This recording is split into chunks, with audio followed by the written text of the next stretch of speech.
Welcome, guys, to my Love Island USA Season 8, Episode 19. We are back to discuss what is happening in Casa Amor. Absolutely. Um, a lot has been going down, Yes. and I had a lot of ranting and raving I wanted to do. Yes. Um, but I had to take the night off yesterday. But we are back to discuss everything that happened in yesterday's episode, and with some calm like I'm going to try to be as calm as possible. I actually went back to one of our old videos, and there's some stuff that I noticed, and I want to discuss that here. Okay. But so I'm excited to have this conversation because I listen. We weren't wrong. We were just early. Just early.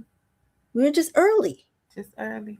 just like Anaya. So we're going to discuss. But with me to chat about everything that happened in episode 19 is Miss T Joy. How are you doing tonight, Miss T Joy? I'm good. I'm ready to get my thoughts out. Let's Yes, yes. break it out.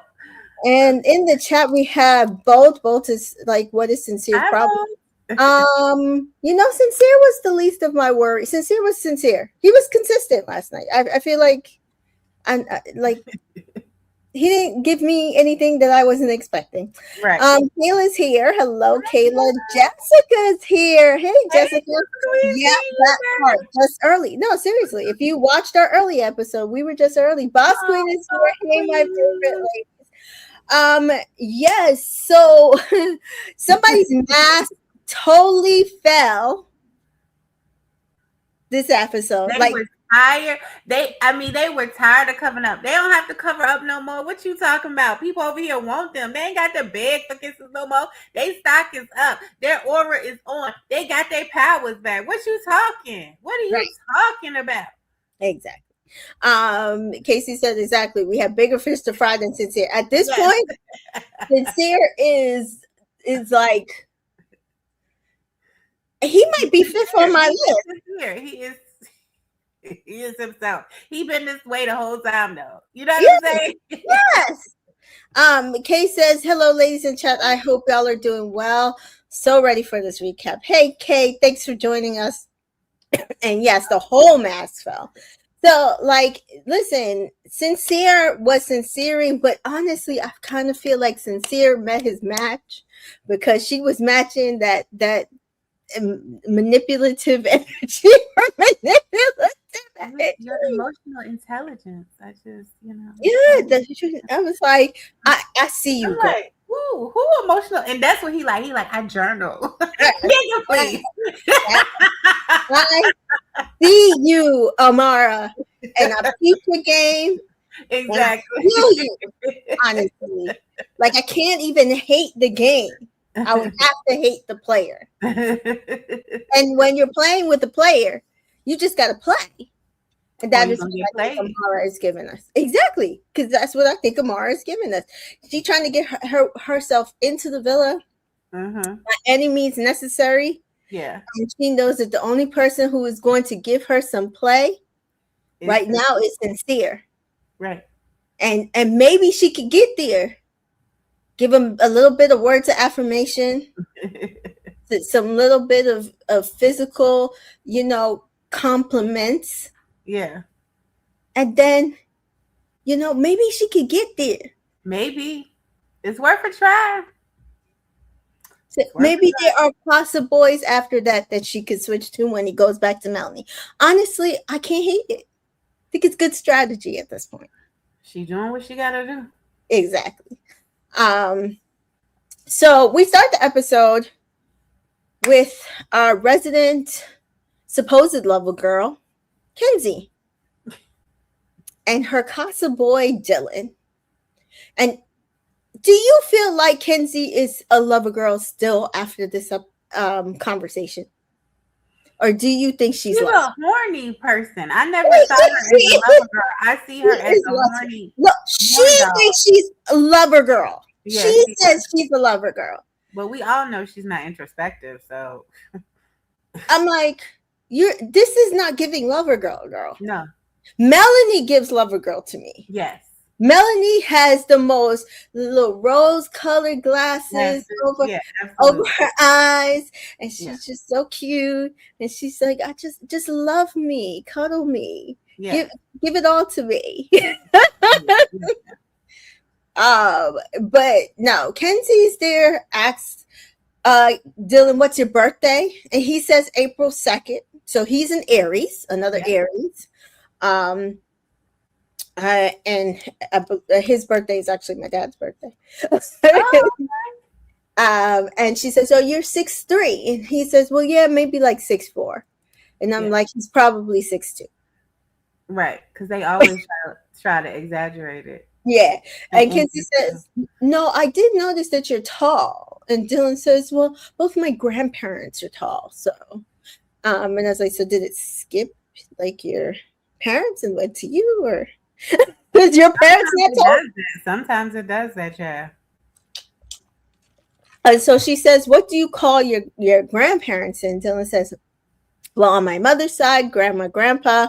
On my father's side, gamma, grandpa." And I was like, "Okay." Did gamma like come out of nowhere for you, Miss C Joy? Because it came out of nowhere for Kenzie. In the words of Leanne, boring. I'm like, I could care less about that conversation. I'm gonna be honest. It's just now we're talking about what we call our grandparents. No. I was like, okay, honestly, I was okay with that part of the conversation, and then it veered left for me. And I was like, wait, so we just stopped getting to know you. Okay, got it. So she's like, "I haven't heard that." And Dylan says, I don't know where it comes from, but what would be yours? And I was like, oh, wait, now we're talking about the future. Okay. And that was weird to me. I'm like, I thought when he said, "How about yours?"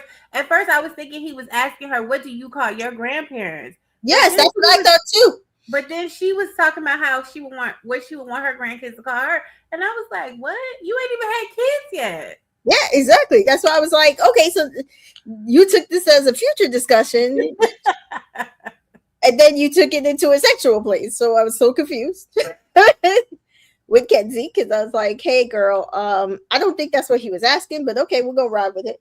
And she's like, I don't know, something cute like sugar. And Dylan says, sugar? Because at this point, I think he's thinking in his head, well, that's not really the question I was asking, but okay, right. Cute. And Kenzie says, yeah, come here, sugar. Come here, baby. And I was like, okay. And then she just goes off the tracks, and she's like, yeah, she puts to her boob. She's like, yeah, one is sugar, one is spice, and this is everything nice. And I was like, and you're not lustful. And you talking about what you want your grandkids to call you, the same thing you call your left breast? Come on. It's like, what is going on here? Well, I think that's the right breast. Oh, okay.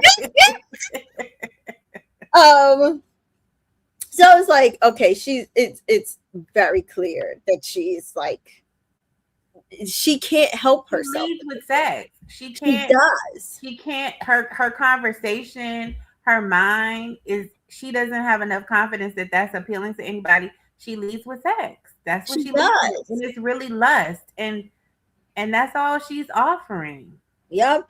And honestly, if you listen to the conversation that Dylan had during the getting to know you section, I don't think he's that much different than she is, because Carl is there talking about something like very basic, and he's talking about, and touching booties or something like that. So it's like, well, she kind of picks these people to match that energy, but then doesn't understand why she's not building an actual connection. Exactly. So I'm just like, I don't know how much longer we can feel bad for Kenzie. That I do think that they want us to feel sad for her, but honestly, I can't feel sad for Kenzie. Right. She's getting. I hope her mother has a talk with her when she gets off the show. I hope her mother sits down and has a talk with her, woman to woman, and her mom is able to see what she's leading with in her mom. You know what I mean? Because sometimes you instill certain things in your children, but you don't see how they interact with their boyfriends or the opposite sex in a romantic way. So you don't know if they're taking along what you have told them, or what you feel like you've shown them in your marriage as an example with their father or whatever. So I'm hoping that her mother has enough sense to see this and say, oh no, when my child gets home, I need to have a talk with her, because this is not what she's doing. Is she's not going to get the result she wants, because that's not what she's putting out. So I hope her mom really has a talk with her, seriously, like, because it's not giving what she thinks it's supposed to give. It's definitely not giving what she thinks it is. And Jessica says, yeah, Kenzie's connection's always focused on the physical, and I don't see her lasting. Either Caleb or Jen's couple could outlast her. And honestly, I see this as well, because they're going to pick a, blonde white person, not coupled up with Trinity, to try to get into the final. And I think it's whoever is likable between Jen and her connection and Caleb and his connection. We know that the show likes to start editing out certain conversations for certain other people and then pushing conversations for certain other people. And I think as we go on and we're still getting the same surface level things from Kenzie and her, connections, they're going to like start pushing somebody else's connection above hers. Right. So Rachel says, hey ladies, hey Rachel, can we create a petition to stop incels from watching my show? I'm tired. I don't want them watching you and me show. both. I don't want them on my show because they've infiltrated our show. Yeah. And I need them to go away. Fighting for our lives. We are fighting for our lives. Honestly. Woo. This is why Serena asked Mr. Cordell Beckham, does he watch male-led podcasts? You gotta ask him. Listen, and he said, what's that? Do you have any recommendations? And she's like, okay, you're the one. Let's keep going. Let's keep going. Okay. And again, I'm gonna say this to the Black women who decide to apply for Love Island. Y'all gonna have to start asking these questions because it might help you weed out some of this bullshit that we saw in this episode. Exactly. Yeah. Kay says, right, Little Miss Lustful, Little Miss Not Lustful. Always doing too much, and I'm sick of her and her splits. Yes. Why are we supposed to be what? Nibbling or tickling and you splitting? And you kept saying that was a move, and I was like, but that's not what they asked. Baby, it's crazy. Yeah. Boss Queen says Jen doesn't get no scenes. Right now. Jen does not get any scenes. I mean, with Gal, she had one at the dock with Gal. Currently, she's getting no scenes, but listen, Kenzie better watch out. Or it could be Caleb and Jaden if they stay together. Both says Kenzie thanks for the handstand instead of a split. So yeah, Dylan says I'm more of a visual learner. And Kenzie says, I'm such a visual learner. I was like, okay, so he's her speed. Got it. Dylan says same. So which one was which? So he wants her to demonstrate again. And she points them out again. And basically, right boob is sugar. And so forth. And she ITMs Dylan is 100% what she's been waiting for. And I said, really? Oh, that's what you've been waiting for. Now that's what you've been waiting for. Child, be quiet. He's goofy. Which is the energy she was looking for, and it makes her and her aura even stronger. She can feel that. Oh, so you got an aura too. Okay. I'm like, we might have to ban the word aura. We may have to ban the word aura. Exactly. Okay.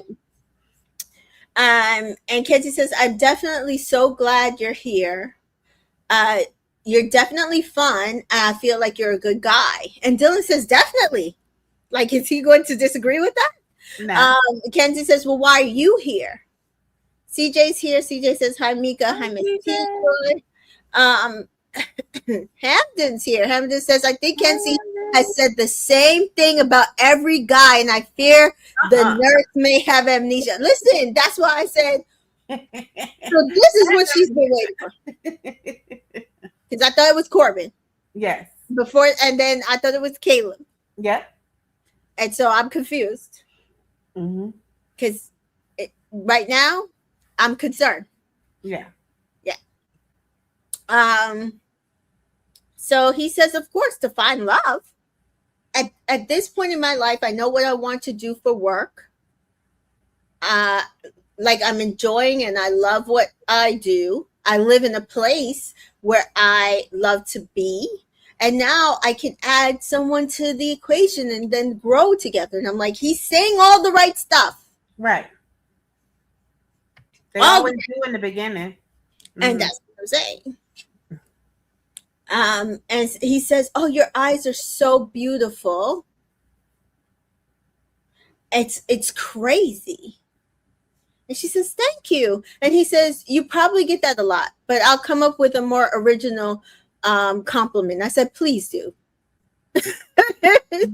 Please do. He says, no, well, she says, I like your eyes too. Kenzie, are they blue? Dylan, yeah, they are blue. And Kenzie said, no, your eyes are cute. And Dylan asks for a kiss, and she agrees. And they kiss. And Kenzie says, oh, you're a good kisser. Yay! I hit the jackpot. Would you like to sleep in my bed tonight? So we can keep on kissing. And I was like, okay, like, let's see if he's her speed, maybe. Right. Because at this point, I don't know how much further Kenzie gets into this game. Right. And I know, like, in the app, people were like, oh, she was, like, one of the most exciting ones from last night. And I was just like, I'm not seeing. Yeah. That's how people were voting. So apparently. I haven't voted on that screen, but that's what people were voting. And I'm like, okay. They said Jen and her were more exciting last night. Oh, well, I voted on the app, and the person who was winning was Jen, I thought. I don't know. I don't remember that question. Yeah. I gotta go through it. Yeah. So next we're back in Casa and we see Corbin and Parmita chatting. And Corbin says, how are you doing? And Parmita says, I'm good. How are you? And Corbin says, better now. Because he's been biding his time to get in on Miss Parmita. Yeah, absolutely. He in his head, he says, I'm not gonna lie. When you came out, I was like, yeah. But I was like, let me let Corbin do his thing. Caleb, sorry. Caleb do his thing. It's like, well, thanks for the pittance. But Parmita says, Caleb gives me husband vibes, and you give me a clown. She says this, but proceeds to carry herself as though she likes living at the circus. Calm business she's in. And she says, I'm just kidding. And I said, no, you're not. You're not kidding. But you want to play. And they laugh. And she continues to do you remember when I messaged you on Instagram? And somebody had noticed that they follow each other. Yeah, remember I said that last video. I was like, they follow each other. And Corbin's like, you did? No, you didn't message me on Instagram. Marvin says, you don't remember? Because do you think he really didn't remember? Do you think he really didn't remember? One of the girls, he says they look so familiar. I thought it was Amara, but I'm wondering if it was Parmita. He did say that about Amara. He did not say that about her. He said that about Amara. Which, again, a lot of us have said that Alana looks. Yeah. I mean, not Alana. Amara looks familiar. Yeah. Familiar. And so she says, you don't remember? And Corbin says, no, for real? And Parmita says, yes, we followed each other. And he said, and she says it was a short conversation, like, hey, I'm moving to Miami. We should work out with each other and like we should run. And Corbin's shocked, yes, I do. And Parmita says, run, work out, everything. That was it. And Corbin says, oh my gosh, yes, I do remember very faintly. And after that, it was kind of stopped and now I'm here. And Parmita says, I do want to work out with you. And Corbin says, well, don't you think, I don't think you could keep up. Now, I was actually wondering if he actually remembered her or he was just feigning ignorance and remembering her. But you think he already knew that who she was. I'm trying to figure it out because it's either you already knew who she was and you faking, or you're faking that you remember her now. Either you already knew who she was and remembered her from the beginning, or you still don't remember her, but you lying. Because I just don't believe the act. Like, it's either one or the other. Either you already remembered her and you just trying to play it cool, right? Or you didn't remember her. Even when she said, oh, remember we were messaging, you still don't remember it, but you just wanted to act like you did. Yeah. That's how I don't know. I just don't know because I feel like it's the latter. I kind of feel like it's the latter. Like he doesn't really remember her, but he was pretending like he did. It's probably so. Yeah. Let me tell you, everybody got me distrusting everybody around here. So. Honestly, but people like hold on, we're gonna get back to Jessica's comment, but people are like Mary is like Brittany Army rising up, and I was like, I'm sorry, I still can't get behind it. I can't get behind it. Now I'm about to not trust either one of them. Right. Because now I'm trying to figure out if she playing a game as well. This is where I'm at. Like, I mean, we can discuss it later, but I'm just like, now, are you in on this? Right. Because, yeah, I can't. But Jessica says Caleb getting another girl took from Corbin was awkward to watch, but I do think that Parmita matches more with Corbin, i.e. the Miami type, not the circus. Yeah, I mean, well, maybe there's circuses in Miami and she likes the picture there, but that's it's technically giving.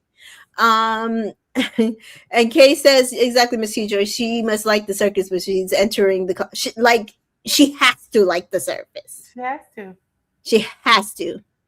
And Mary says, imagine Kayla picking Jaden, and then Corin. So I do feel like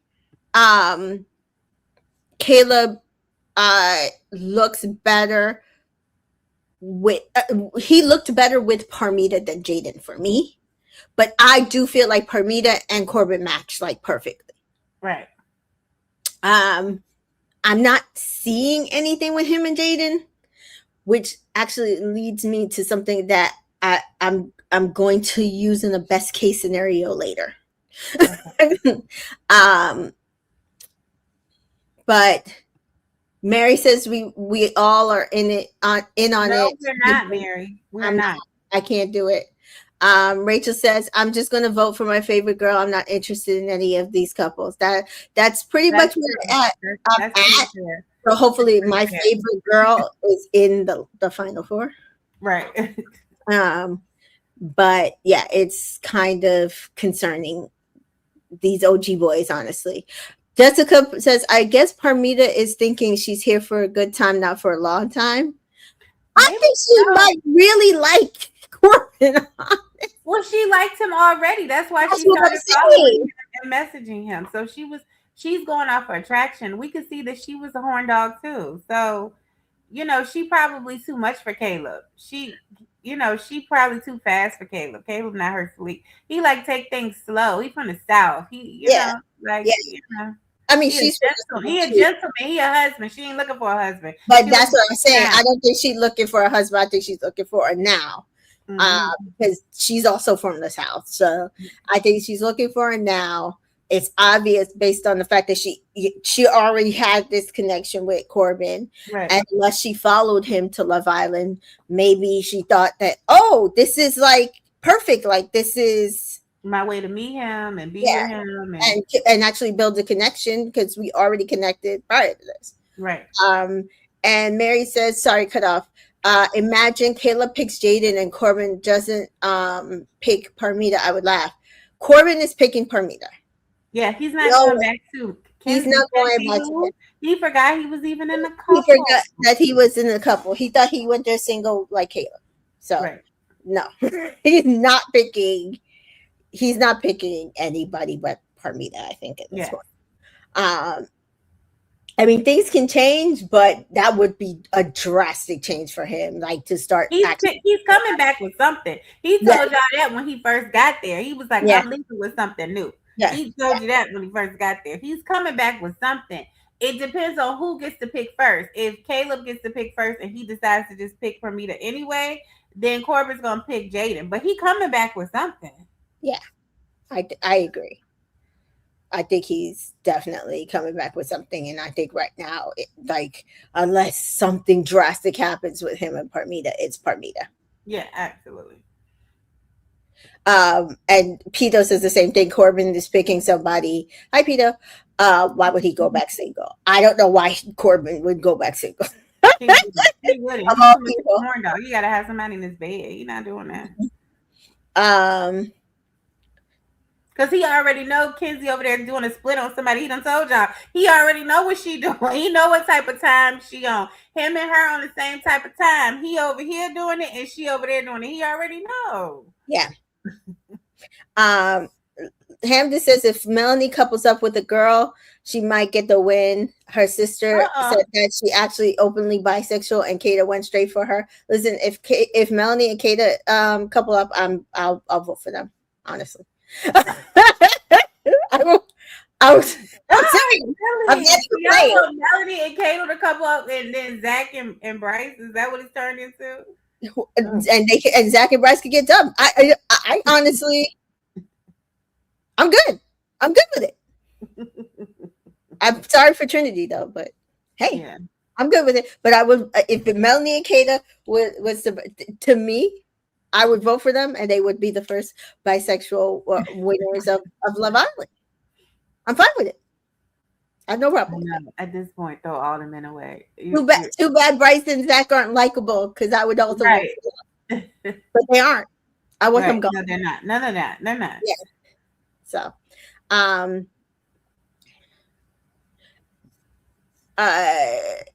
Mary says 12 men are this girl's had horrible taste. How are Gal and Dylan the ones with the best shot to come back? Because Jen and Kenzie chose them. Yeah, Jen wanted Gal. You could tell from the first time she talked to him, she wanted him to make her a hot latte in the morning. She's very much attracted to him. He looks disheveled to me, but she finds it attractive. She's turned on by it. Remember, Gabe was not her type. She told y'all. Yeah. Well, first of all, Gal is not in finance. Let's just say that. So he might be her type physically, but he ain't in no finance. Because remember, she said she was like them finance. He likes finance. He's working at he a barista, so he ain't in no finance. So let's get that straight. But that's her type. That's what she likes. Yeah. And again, maybe Jen is just here for a good time, not a lot of time. She definitely is. She already had one. She about to have another. Yeah. She definitely is. So yeah, she starts flexing her muscles. Corbin says, "Yeah, I see it." And Parmita says, "I don't want to sound delusional, but like, what if we like?" And she starts whispering, "What if we could like get along so good?" And Corbin starts whispering with her, "We could maybe get along so good. The world won't know what to do." I said, "I know so bad." She been looking at all his pictures on Instagram or wherever she follow him at. And she been wanting him, and she's so happy that she get the chance. Yeah, I know what to do. I hope you get into the villa, and then we're gonna dump both of y'all. We're gonna dump both of y'all. Exactly. Enjoy your time on the outside. Yes. So, and honestly, if it comes down to them versus Casey and TT, I'd rather it be them. Yeah. Because Casey can choke at this point. Yeah. Sorry. Hamden says 2 brain cells between the two of them working real hard. Yes. Son. Listen.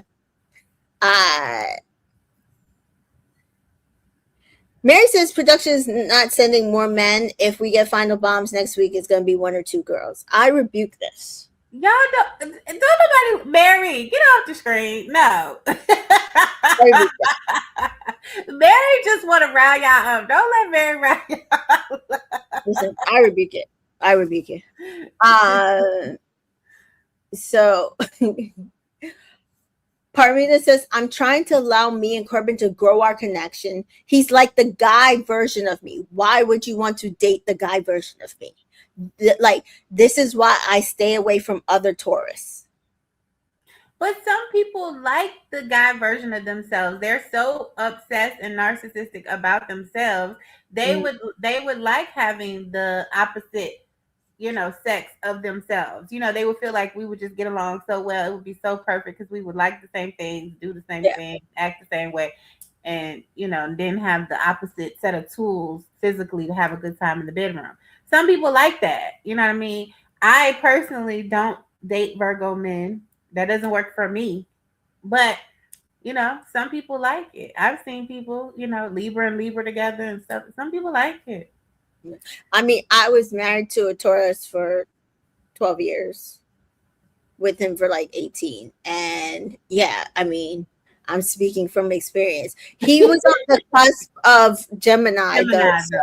So there was like a little twinge of differences, right? Yeah. But yeah, even our similarities was not helpful. Mm-hmm. Not helpful. So Corbin's like, you like to stir some shit up, so why don't you sleep in the bed with me tonight? Parmita says no, and I'm like, she said no because she values herself. No. That's not why. That's not why. Corbin says, why not? And Parmita says, because I need to get some sleep tonight. And Corbin says, oh, we're going to be a problem. And I said, yeah, I agree. And then they start kissing in front of the whole villa. With Caleb watching. And Caleb just sitting there looking so like defeated, like, oh wow. Again, really? In my face? Okay, yep. You don't even respect me enough to take it someplace else. And so then they go behind pillows, and Caleb and Cesare notice, and they're like, that's making it worse. Like, we know what y'all are doing. That was it was rude as hell. But they both were holding it up. Because remember, they're the opposite sex of each other, but the same. Because stupid and stupider. Like, why are y'all holding up pillows? That was so. I was like, this is whack. Yes. Yeah. That would have pissed me off even more. That would have pissed me off even more. If I was Caleb, that would have just like sent me in a tailspin. That'd have pissed me off even more. Yeah. I was just like, you know what? Y'all can have this. Yeah. Y'all can have this. So we see Casey chat to Sydney, which they previewed the night before. And Sydney said, well, what's your favorite part so far being here in Casa? Casey, being with different women. Yeah.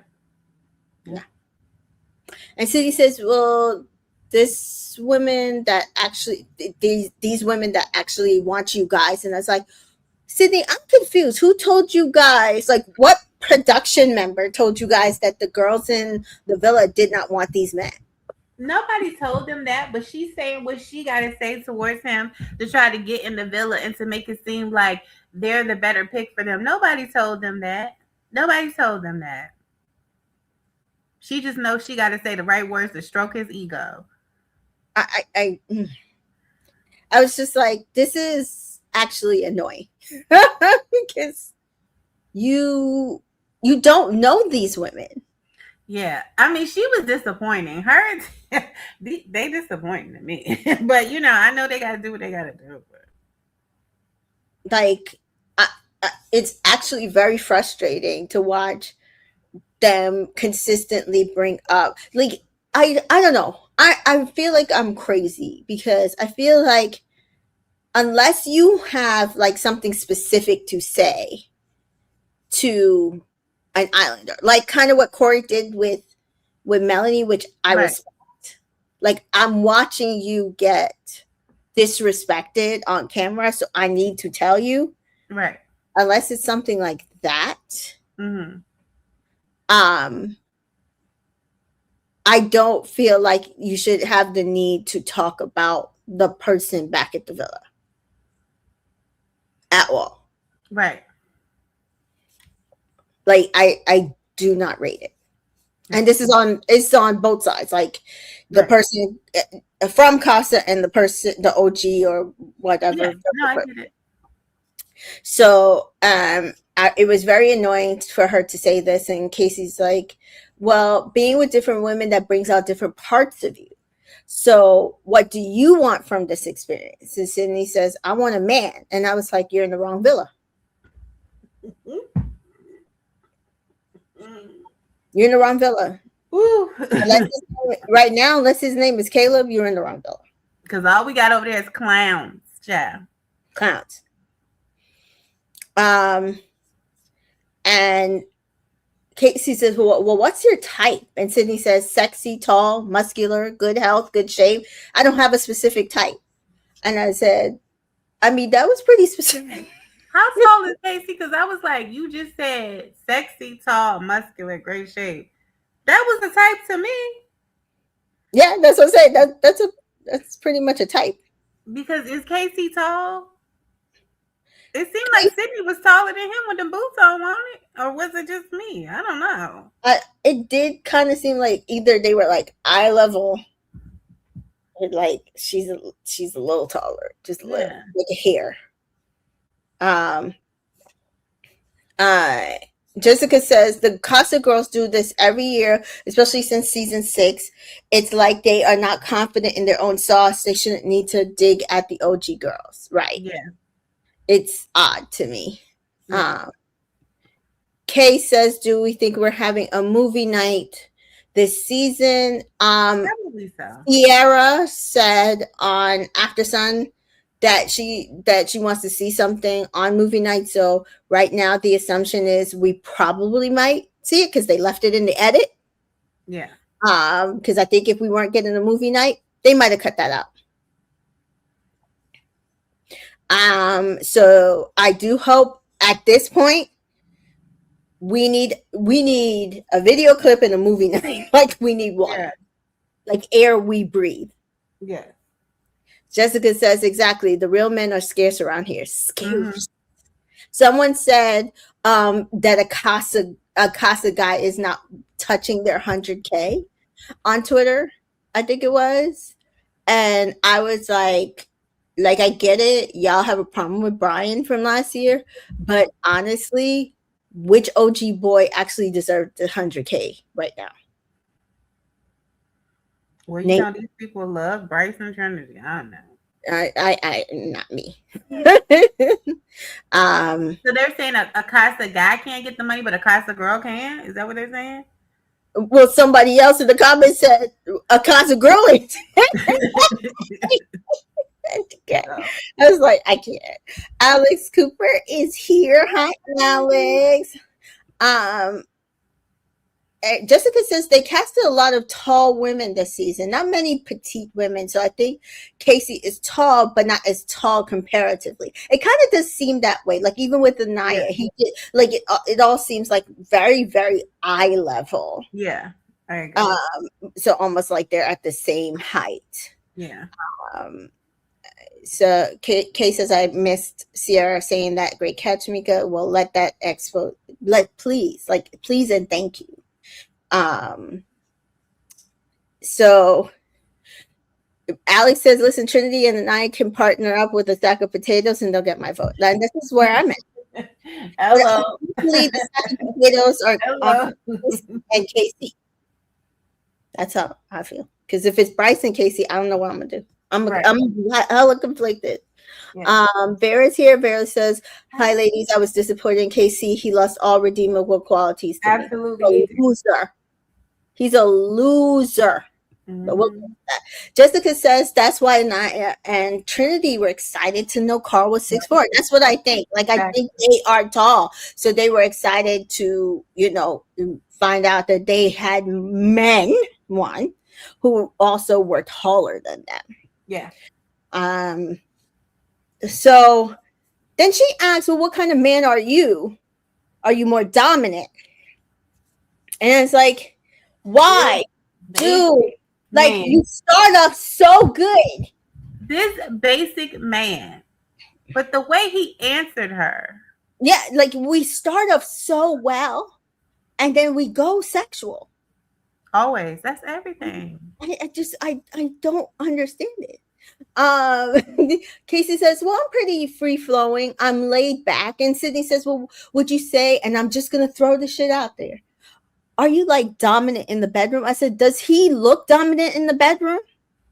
Well, girl, he got his aura back. He looked like anything they want him to be in there. Yeah, true. That's just fair. Like in Casa, yes. The aura is glowing. Casey says, well, yeah. Sydney says, well, are you like a starfish? You just laid it. I wish I would deal with a man who was a starfish. What kind of man is a starfish? I don't know. So again, some men like to be dominated, so I'm sure there are some. Sydney says, Casey says, when it comes to things in the bedroom, I like to control the tempo, the music. You know what I mean? The ambiance. This is what I couldn't figure out. He said, I like to control the tempo, the music, the ambiance, and then said he don't play music during sex. And then said, I'm quite vanilla. And so what are you controlling then? Like, if it's basic and you don't even have any music, you could be playing Family Guy and you're not using no toys and doing no tricks. Whipped cream is the first you don't go. What are you controlling? I'm so confused. So because then he was like, he don't like to do extra stuff. So it's like, so you don't like to set the mood. Like, no. You're not romantic. You're very unromantic. In the beginning, I forgot about that, but he told us that in the beginning. Yes. And when Anaya had said to him, she wants like she wanted to be like pursued and courted and all of that stuff, he was like, that's what I'm saying. That's what I'm saying. We're not wrong. We were just early because we noted that, and we're like, hopefully it's he's a little more than what these usual 22, 23-year-olds are out here right now that want the women to pursue them, and they want the doors open for them, and they want to be, the dates to be paid for them. We're like, we're going to hope Casey is not, but it's not looking good. Nope. But I remember he told us in the beginning he liked doing that and putting all that effort in and doing all that stuff. Mm-hmm. Like he didn't want to put in too much effort. That's what he said. Yeah. And Sydney says, well, are you like a music type of person? Like if you fucking, he says, no, I'm not. I feel like you don't. And she says, you like hear it? And she's like, no, I could do no music. Like I could just put some Family Guy on. I was like, oh my God. Mm. Is it the age? Because this is just so it's sickening.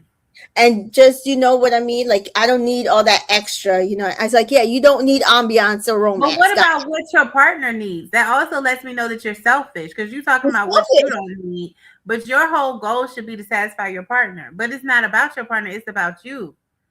See what I'm saying? And then we hear him why, because he says, well, I'm very vanilla. Like, do you get me? I don't really. And I was like, wait, back to the beginning. In the beginning, when they were at the doors of what's your favorite sexual position, was he one of the ones that said that he liked? He was one of the ones. Him and Sean. Was it him and Sean? No, it was him and Sincere.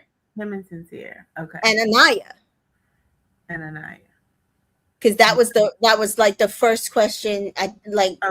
One of the first questions that they did, and it was between him and Sincere, and Anaya was the only one that went to that door. Okay, so she kissed both of them, and she kissed both of them at that point. But I was like, oh, so is this why, like, missionary? You are a basic guy. You get nothing. Basic. And so Cindy said, well, what do you mean? Because she's starting to get alarmed. He's like, what do you mean by vanilla? Don't do what? He's like, I don't do all that shit. And Cindy's like she's like, I need clarification here. Because or is it not good? I'm concerned. Right. Like actually concerned. Mm-hmm. And she's like, so you never use toys and shit? And he's like, no, I don't do all of that.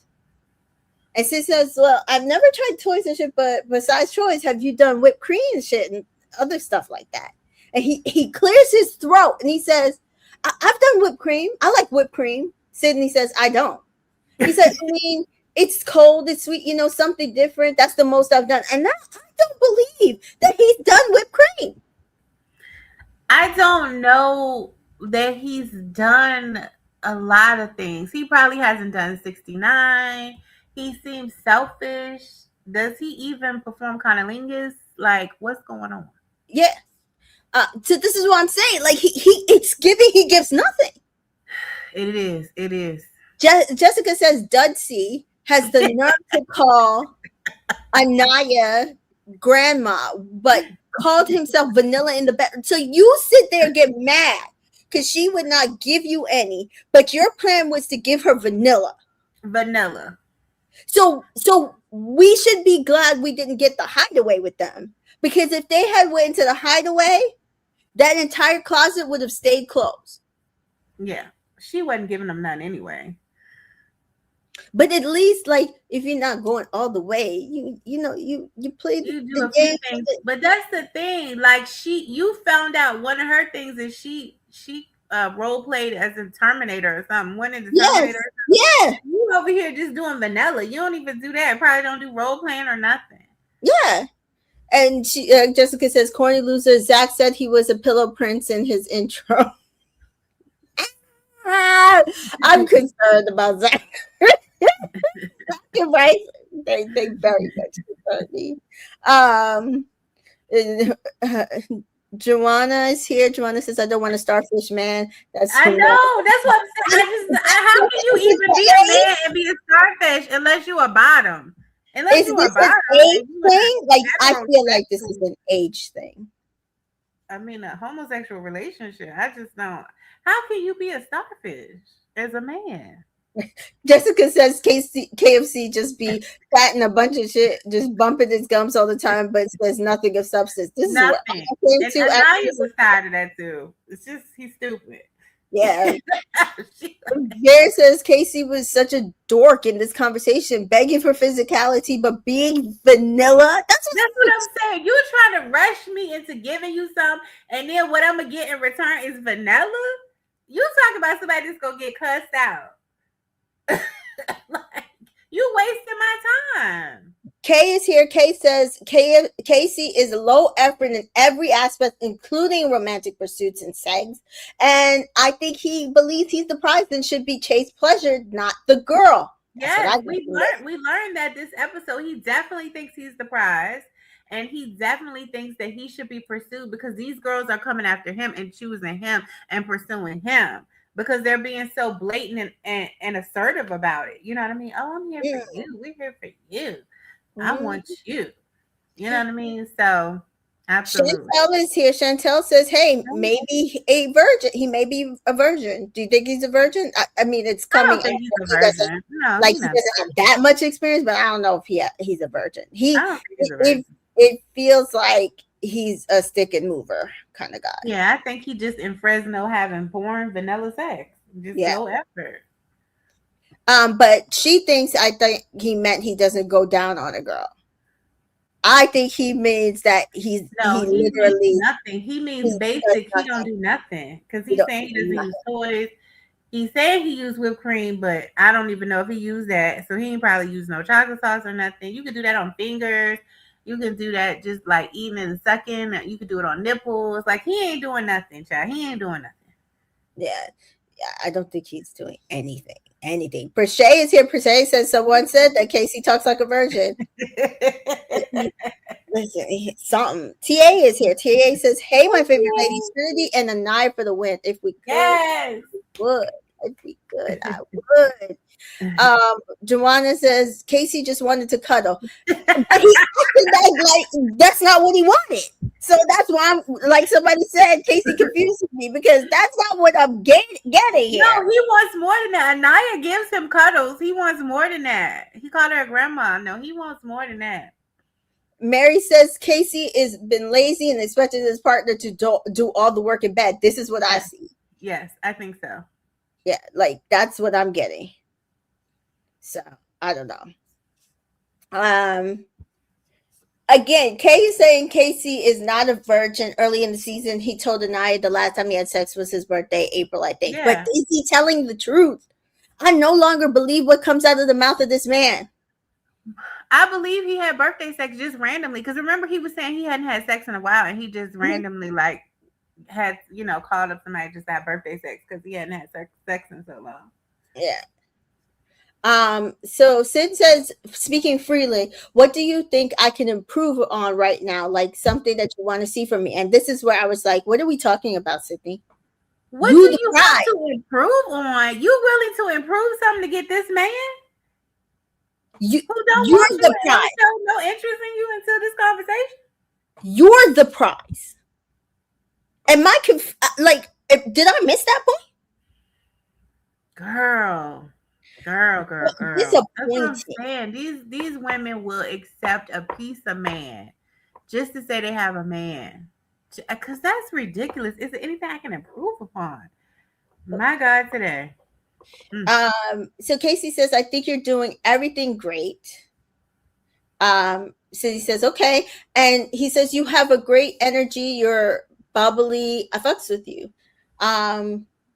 So Casey says, now, what's your thoughts on this exploring? Would you want to explore like everyone in the villa? And Sid says, yeah, like get a taste of everyone. Okay, we tasting everybody. And I was like, is this a test for him on whether Sydney's going to be like Anaya and TT and allow him to basically go from one girl to another? Or is it that he actually wants to see if something could be there with Sydney? I think he wanted to see if something was there. I think he wanted to see if something there with everybody. If he could have got Amara, I think he would have got her the next day, probably. If he could have got her, but Sincere had her, and he don't try to compete with Sincere over no woman. You know what I mean? Yeah. So she's like, get a little sample. And Casey says, yeah, like dibble and dabble. And she's like, yeah, and this is again where he pisses me off. He says, I'm coupled up with Anaya and you think that's strong, she says. And so here he says it's very strong, but she's very, and Sid cuts him off and says, that's something you want to keep pursuing. And he said, yeah. And he said, yeah, for now. But I just feel like that feeling like that you want. She's like, you want to be wanted. And now I'm just like, no, it's not that you want to be wanted. You want to be pursued. Yes. He wants to be pursued. Yes. And literally, you're wanted here if you're not getting love over there. And I'm like, again, who told y'all that he's not getting love over there? Unless you're saying that you, Sydney, are willing to just have sex with him, because that's the only thing that Anaya was not giving him over there. But she was probably amongst all the other people who was blaming Anaya instead of taking into account that KC was the problem. So again, she's on that train that Anaya was not giving him something. Mm-hmm. Jessica says he's such a liar. Anaya is not even here, but he still wants to gaslight the audience that he still cares about his connection with Anaya. Exactly, because later when he gets with Corbin, that ain't what he want to do. But he's telling her, yeah, it's real strong. I want to keep pursuing that. Mm-hmm. Hamden says KFC met his match with TT. The way she walked back out her outburst the next morning was smooth. I hope she comes back to the villa and shows him fireworks. Same. So Casey says, I think you should sleep in my bed tonight. I said, did you like, talk that over with TT before you no? He don't have to. He run this. He got the power. And with the program, Mika, he got the power over here in Casa. I think he about to fuck around and find out that that's not the case. But let's go. Let's do this. He says. She says. He's like, let's get money. And I was like, what money? What money? The 100K? Right. And I was just like, okay, this is such a friend's conversation. I saw that like a phrase. Is that what the young people be like? Let's get money. Like, yes. Is that a phrase they just be saying? Yeah. Okay. So he ITMs. I really like Sydney. I like her energy. You could really talk about anything with her. Like it's nothing. It's not forced. We laugh. We vibe. It's real easy to relate and connect with her. That's why I like Sydney. Okay. And so then they kiss, and then he kisses her again and says, 2 for good luck. Yeah, he lays her back on that bed. Uh-huh. Yeah. So the next we see water pants on with them thick socks. But go ahead. Next we see Gal and Jen chat, and Ian says he looks like Travis Kelce. Does he look like Travis Kelce? In what world? Just whatever. Okay. I was just like, I don't see it, but I'll okay, Ian. So she says, "Why are you single?" And he says, "I need to find someone I'm obsessed with." And Ooh. Jen says, "Me too." And I think we've seen that from Jen, right? Like she needs to be obsessed. Mm. Like it's all or nothing with Jen. Mm-hmm. So he says, "Well, what do you do for a man if you bring him home?" And she's like, "Well, I never cooked for a man." And he's like, "Well, what do you like to cook?" And she said pasta, steak, etc. Gal says she's really thinks he's good looking. She says she thinks Gal is really good looking. This was right. An ITM. And then she asked him to share a bed. Did you get anything else out of the conversation? Do you feel the vibe? He likes to cook with his partner. She like, okay, we can cook together. That was it. Yeah, I was like, Vera says, Gal and Jen equals bathroom bake. I was like, yes. They won't talk about nothing. Kay says, Casey expected multiple girls in the villa to want and chase him, but on the first day, nobody chose him, not even a night, and that's why to this day he seems resentful that she didn't stand behind her. Yeah. Kay says, let's skip Jen and that weird face white man that couldn't care less about you. I was laughing. I was like, I am getting nothing out this conversation, but she's excited, so.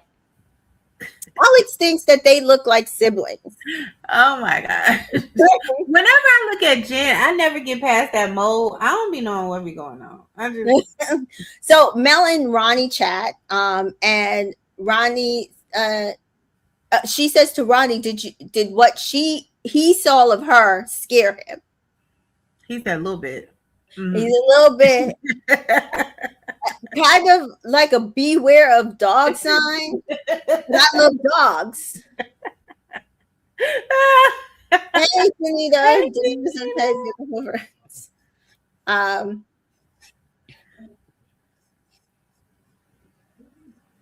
And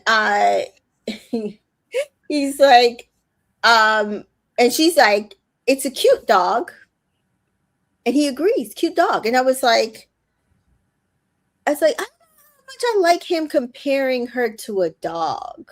The conversation became strange. It did. They were trying to use like idioms, but it just became strange. And I was like, I don't know if I like this for her. No, I definitely knew at that point, this ain't you. Let's try something else. And Danita says, Ronnie heard that give me 10 and got nervous. Yes.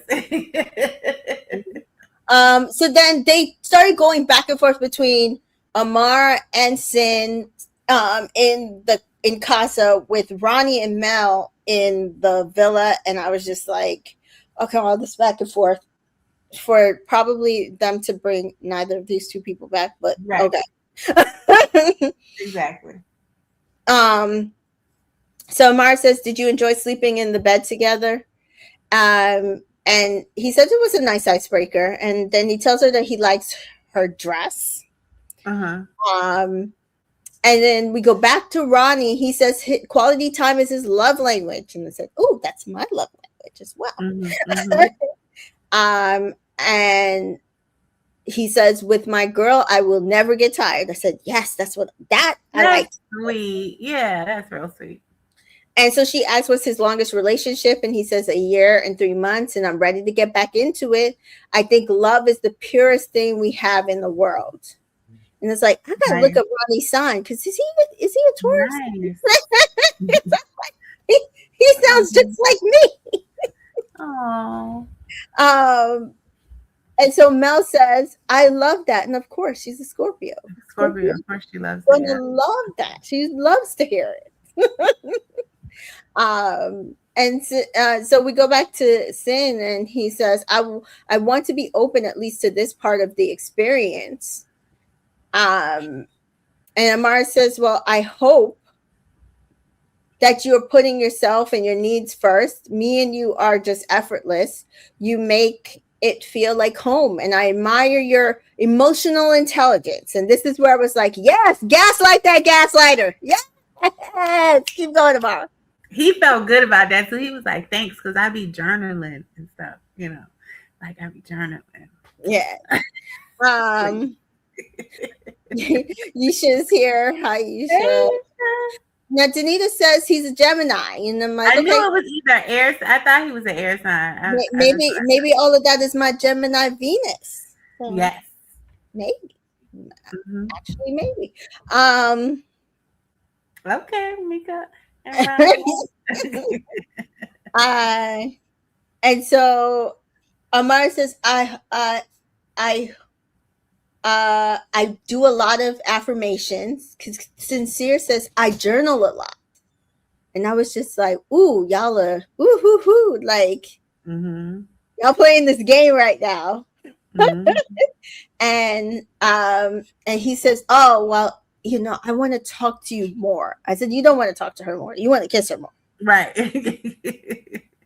And back to Ronnie and Mel. Ronnie says, you can be doing a lot better, respectfully. Now, I think it was being portrayed that he was talking about Mel's personality. Because I think as here, Alex says, why is Mel getting the crazy girl label when Miss Splits is right there? But it's what they portrayed. But I do wonder if I thought he was talking about Sincere. Exactly. I think some people took it as him continuing to say that she is out there. Oh, I didn't. I thought he was talking about Sincere. Yeah. And Mel says, well, what do you mean by that? Because he doesn't actually say what he means by that. Right? Okay. And so Mel says, I can't read you and I'm scared. And I said, go with that, because honestly, this is how I feel about Geminis. When I talk to Geminis, this is what I get. Because they one way one day, one way another day. This is what I get. And like it's off-putting. It really is. So I feel her. Like it turns me so off, because you cannot, like, I can't switch up. I like consistency, so you can't switch up on me. Yeah, right, I see what you're saying. Ronnie looks at her. He pinches her teeth and says, "You're so cute." And Mel says, "So where are you sleeping tonight? Do you have a bed?" And he says, "I think yours might be the special bed tonight."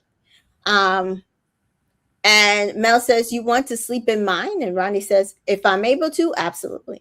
And Mel says, "I would love for you to sleep in my bed." And she just adds him that she does tell him she's a slow mover and she likes to take her time. Yeah. Danita also thought he was talking about Insincere as well. So back to Amar and Insincere. Was his hair down? I think he was sincere at this point. His bun. He had it in a bun at this point. Alex says, as a Gemini, I can admit we are a different person day by day. That's why I can't blame the Gemini hate sometimes. But Amara says, oh, there's a butterfly. Baby, why would somebody give you a sign to kiss him? I've been asking God for a sign, and I think he said, I'm telling she gaslighted the gaslighter. Because God ain't sending you that. You know, He's not sending that to you. And Danita says, yep, one of the reasons my folks ain't work. My mom's a Capricorn and did not like my dad's flip-flopping Gemini self.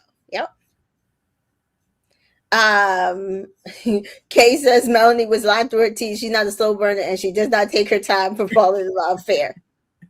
I don't think she liked Ronnie. No, she didn't. Yeah, but I think that was great discernment on her part. I don't think he was it. Yeah. Amar, he says, is a beautiful girl, piercing eyes, everything I would want. I do still have to test my connection because Casa Amor is the, according to him, epitome. Listen, girl, when he be journaling, he be writing epitome instead of epitome. All them degrees don't mean nothing because just like me, sometimes you just can't pronounce words. So I can't. I have to give it to him. Of testing connections. And I'm like, but sincere, at this point, why are you still testing this connection? Because it got to be tested. He tested it with so. Look at what Appreciate said. Appreciate said it was a moth and it was dying. I can't.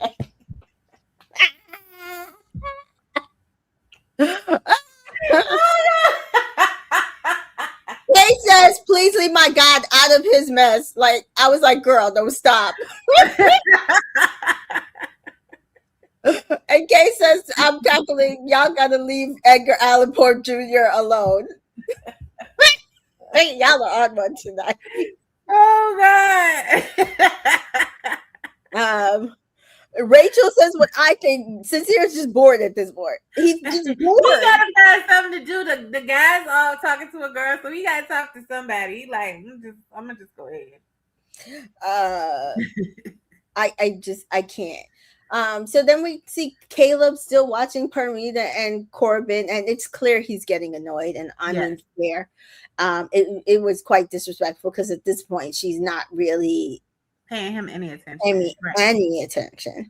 And Permita walks away and they say, you know, to each other, hey, may the best man win again. Mm-hmm. But Caleb, I think he's out on this one. Yeah. He's just like, you know what? I'm not doing this. I did this with the Kenzie thing and I got played. I'm gonna let y'all play me. So cool beans. Permita is going back and forth between me and Corbin. He says, that's fine, but I'm not going to sit here. I'm going to just go test other connections. Yeah, go talk to Jaden, child. I said, good job, Caleb. So Casey sits down with TT, and Casey says, how are you feeling today? And TT says, I feel better now. And I said, oh, so he probably ain't talked to her all day. Right. And Casey says, so you ain't pulling anybody? And TT says, I know what I want. And Casey says, I know the feeling is mutual, but don't limit yourself.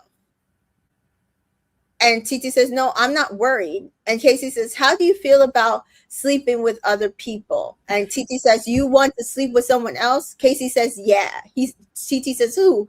Casey says, Sydney. And TT says, you think your connection with her is stronger than others. I'm going to tell you this right now. When I was writing this whole conversation, I kept accidentally typing Anaya because this is exactly how he like back and forth with Anaya. This is the shit he would do. Yeah. But I'm supposed to believe that Anaya is the problem. Don't be mad. Don't be like that. Don't get upset. But I'm supposed to believe Anaya is the problem here. Right, exactly.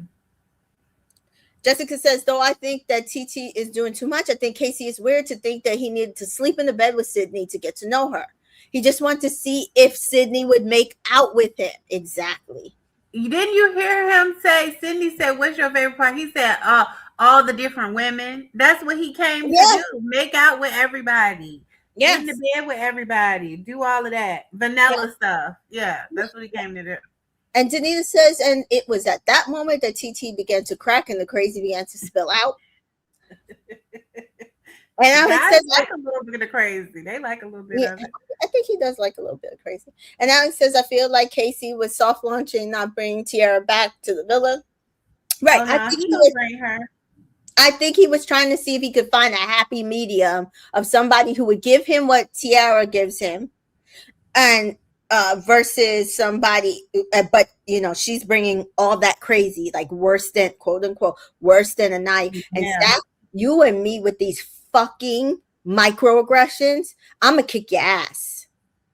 Yeah, it was a microaggression, but at the same time, he was trying to say to KC, she worse than Anaya. Like, but I think he was trying to say it like, you complained that Anaya was saying is she's worse. So if you about to bring her back, then I feel like you making a worse decision here.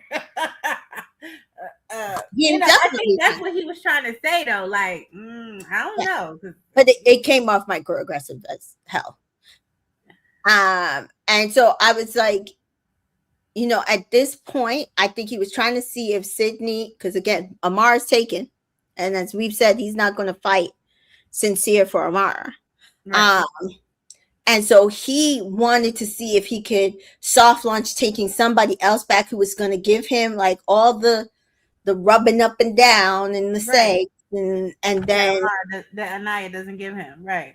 Right. And then like he asked Sydney, you okay with testing connections? Meaning he could go back and play in Anaya's face and play in your face, but you would give him the physical. So when Anaya was mad at him because she's going to be alone, right? He could just go to you, and it'd be all good. Yeah. And then he realized that's not going to work because one, he didn't want to cuddle Sydney, and she probably didn't want to cuddle him. Two, I think she wanted to cuddle him. I don't think he wanted to cuddle her. Two, he at this point might as well just bring TT back because he at this point they're looking at it and they're like, oh, they had all those guys there. She might bring somebody back possibly, but I have to prove to her that I'm wanted, and the one that seems to want me the most is TT. Yeah. So Casey says, no, but I want to see if I know it's weird. So he wants to see if his connection with Sydney was stronger. And TT says, well, do what you want. And I was like, I have heard this conversation before. Yeah. And a certain person got like reamed out by social media and brands and magazines. Yeah. And talk people about saying the same thing to him. Yeah. I think he takes Anaya doing this and him having that conversation with Anaya as her shutting down and making him have boundaries, right? Mm-hmm. But he takes TT as saying that as she just want him so bad, she just don't want to share him. Correct. You see what I'm saying? Like he takes it, it's a confidence boost with her. But with Anaya, he takes it as a dig, you know, like a stifling. Right. You trying to stifle me. But with her, it's like, oh, she just so addicted to me and want me so much, she just don't want me to, you know what I mean? Like he takes it as a confidence boost, even though they're both saying the same thing. Yes, in the same manner. How he takes it, yeah. In the same manner. But that's because you like her versus you obviously did not like Anaya. Exactly. And Casey says, I'm just saying, TT says, why are we arguing? Like, I feel like we're having a disagreement. And Casey says, I fully understand your side. And TT again says, do what you want. Go ahead. And Casey says, no, but listen to what I'm saying. TT says, I don't give a damn. Like all of this is aggression that they like literally put on Anaya. Exactly. And again, Kay is saying this, okay, because they dragged Anaya saying do what you want, but no problem with TT doing it. They're exactly. And the common denominator is KC. And the common denominator how he communicates with these women and how he approaches things. but nobody sees him as the problem. Well, the men don't see him as the problem. No. And there are women and people online who don't think that's true. There are some women as well. So, Casey, are you mad? And Titi says, no, I'm not mad, but it's noted. It didn't Anaya say very similar things to that? Yeah. And Kay says exactly, we definitely heard that conversation before, and everybody dragged my girl Naya, but it's him. He's the problem. He's the problem. And Danita says, and he's the reason why he treats them differently, is that Anaya didn't choose him, unlike Titi. Exactly. Yep. So Casey says, listen, but Titi says, listen, all right, if that's what you want to do, just do it. And that's what he wants. He wants somebody who's going to not just walk away and shut shit down. She's going to keep letting him, she's going to be Melanie and keep allowing him to play in her. Right. And Casey says, stop trying to don't be doing that shit. You're stressing yourself out. Tita says, I want you to find your best connection. Casey, and vice versa. Titi throws up her hands. Casey, okay, fuck it. Never mind, bro. And Titi says, I'm completely thrown off. Like, our conversations are natural. Like, our connection is there. Like, the energy is real. Like, I feel it, but maybe I'm tripping. He was just buttering me up just to like pop my bubble. Like, what the heck? And I was like, this is what he was doing to Anaya. She said the same shit.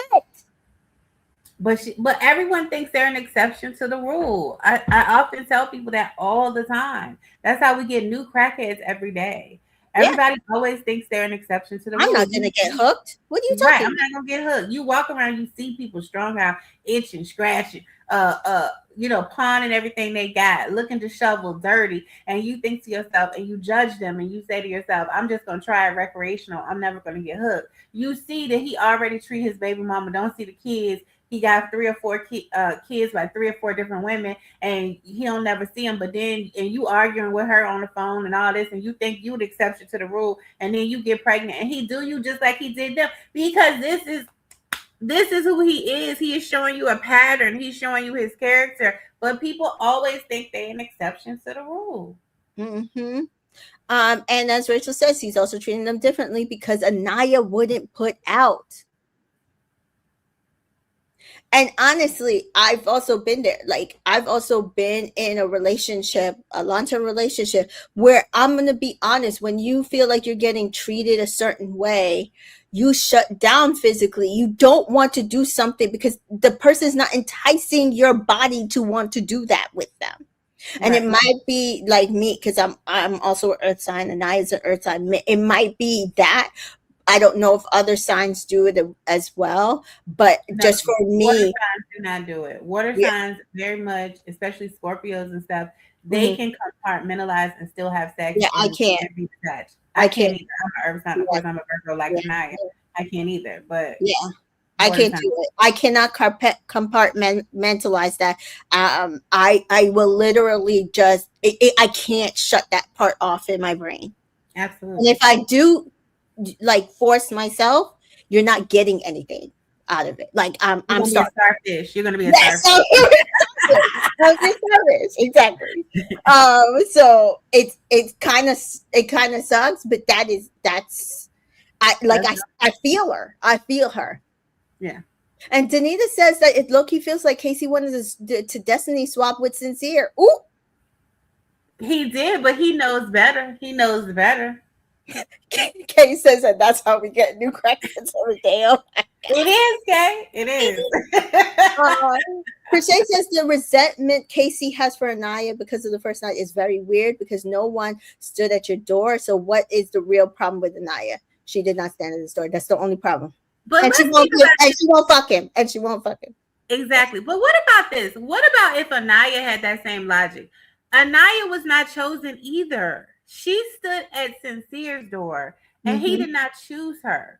So she was not chosen either. And you all became a couple by default, but she then chose you later in the recoupling. You have never chosen her in a recoupling.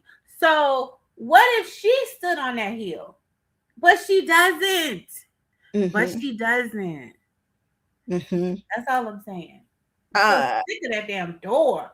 Yeah, that door has caused this problem. TA says good night. I will listen to make sure that you comment on the video, your thoughts on the rest of this discussion. Good night, TA. Kate says we also saw other black people on the show not be chosen, and they or Alandria and Cordell, they both took it on the chin instead of becoming bitter like Casey. Now, honestly, I'm going to continue to say this.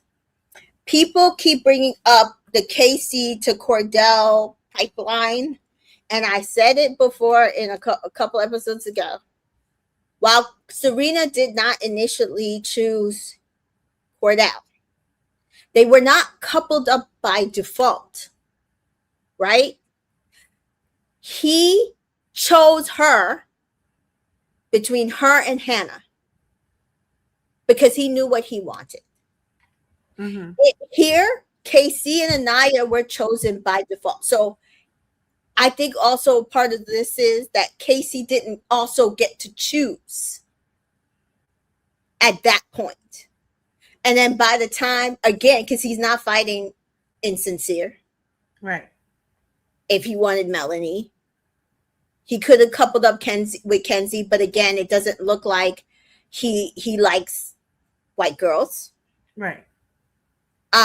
So he honestly is mad that not only did the choice come out of his hands in both ways. Nobody chose him and he didn't get to choose. Mm-hmm. And with Alandria, I mean, she got to choose in the beginning. She wasn't defaulted. She kissed Nick and she kissed Taylor and she chose Taylor. Yeah. So that was her choice. She got what she wanted at the time. But she didn't get chosen when they came back from Casa. Yeah. Yes, but again, they did Casa weird, so I don't even count that. So TT says just forget it. And I said that's exactly what he wants. He wants somebody to just gloss over everything that he's doing. Right. Absolutely. And take it on the chin. Joanna, no, the first night Cordell and Serena was put together. No, they weren't. They were not put together. In the first night, Kendall and Cordell were both not chosen. And Ariana allowed Cordell to first choose between Serena and Hannah, who he wanted to couple up with. And because Serena had chosen Coy and he chose Janae. So by default, the person she chose didn't choose her, so she was left over to the side. And then Hannah had chosen somebody and they didn't choose her. So then she was over to the side. So I think they all chose Coy. Yeah, they all chose Coy. Yeah. And so then it was Kendall and Cordell that didn't have anybody stand on their circle, come to their circle thing. So Tamika is saying that then by default, because nobody had originally chosen them, they were then given the opportunity to choose from those two, and Cordell was given the first choice.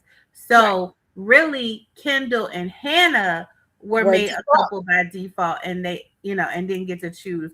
But Cordell was able to choose between Serena. Who he always wanted. And he always wanted Serena from the get-go. Anyway, with they matching green, that's who he wanted. Anyway. Yeah.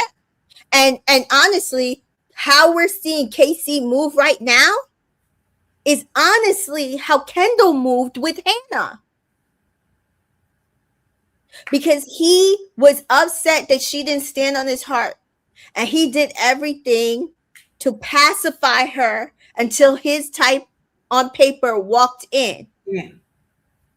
Then he acted as if Hannah was the problem because she wanted to get to know Hakeem.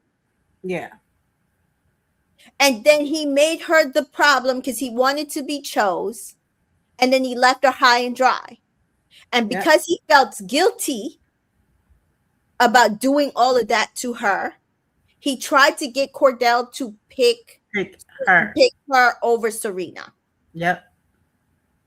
So Casey is not a Cordell. He's definitely a Kendall.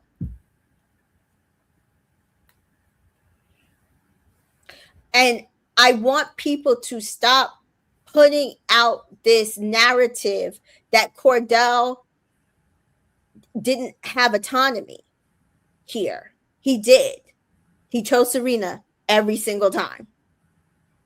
Now, KC subsequently chose Anaya every single time, but that's also because nobody wanted him. Because she was a safe option. Because she was a safe option. So next we have Jen, Kata, and Trinity chat. Jen so into Gail. He's so her type. He's a kiss. Che is lovely, says Kata, but they didn't do anything. But she knows Zach is probably getting his dick wet, and I'm like, nah, he's with a racist, so he can't do anything. So he'll be coming back to you. Trinity says she really likes Corey so much. And she tells them that they headed into the photo booth, they made out, but then she feels bad and guilty, and she ITMs to us that she misses Bryce. And now I'm just like, okay, all right. Listen, all these girls were talking a good talk, and now I'm just like, y'all, like, I knew from the first look that she was gonna stop talking to Corey. Because yeah, but I'm trying to figure out, like, I still don't know if it's a game plan or like what's going on. I don't know if it's a game plan. Yeah. And so Caleb asked Jaden to sleep in his bed, and I'm like, who else are you gonna ask? And Casey says, I'm starting to feel guilty. I told TT I would sleep in the bed with Sydney. And Zach says, and she low-key reacted worse than Anaya did. Casey, yes, she did. And so back in the girls' dressing room, Anaya says, I kissed Carl. Jen says, well, did he ask you to kiss? And Anaya said, yeah. And I was like, yeah. And Kenzie and Jen scream. Carl to Dylan, those boys are going to find connections over there, so I don't feel bad for them. Fuck them. And I was like, yes, continue with this energy. Continue with that energy. Absolutely. And TT to Bryce, I don't feel like you're exploring. Bryce, I miss Trinity. And I was like, who is he going to explore? Nobody wants him. So Denise says, do y'all think Trinity and Bryce are playing the game? Just Bryce, just Trinity? Or are they really into each other? Now, somebody messaged me. Both playing a game. And they were reminding me that supposedly Trinity's friends were all like, oh, she's an Alandria ender. And that she's coming for the crown. And we know that Trinity knows ball. She's clearly a Love Island fan. And, you know, I don't know. Like, she's also been in, like, Sierra's comments. So, listen, I don't know.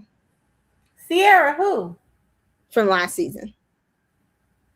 That made that slur that used to be with Nick? Mm-hmm. Oh. Okay. Yeah. But supposedly Anaya was in Huda's likes. So I don't know. It's right now, I think there's many possibilities of them both playing the game. Right. And that they're both in on it. Because people keep saying, well, don't you see they're doing this, and I said, I'm not feeling it. Like, I don't feel any kind of chemistry between the two of them. None. Like, none. No. All they do is peck, unless it's a challenge. All they do is peck, because he got that turtle tongue. He is not a good kisser. I mean, they be in the bed doing stuff, but he said he's stopping her from having sex. I don't know. It's real weird. It's just weird. Yeah. And Danita says, I want to believe she isn't in on the game plan because she doesn't seem to just fake things, but honestly, you never know. CJ says that Trinity has been using Ola-isms in the early episodes. It isn't far-fetched. You may look up to Ola. I don't know what are Ola-isms.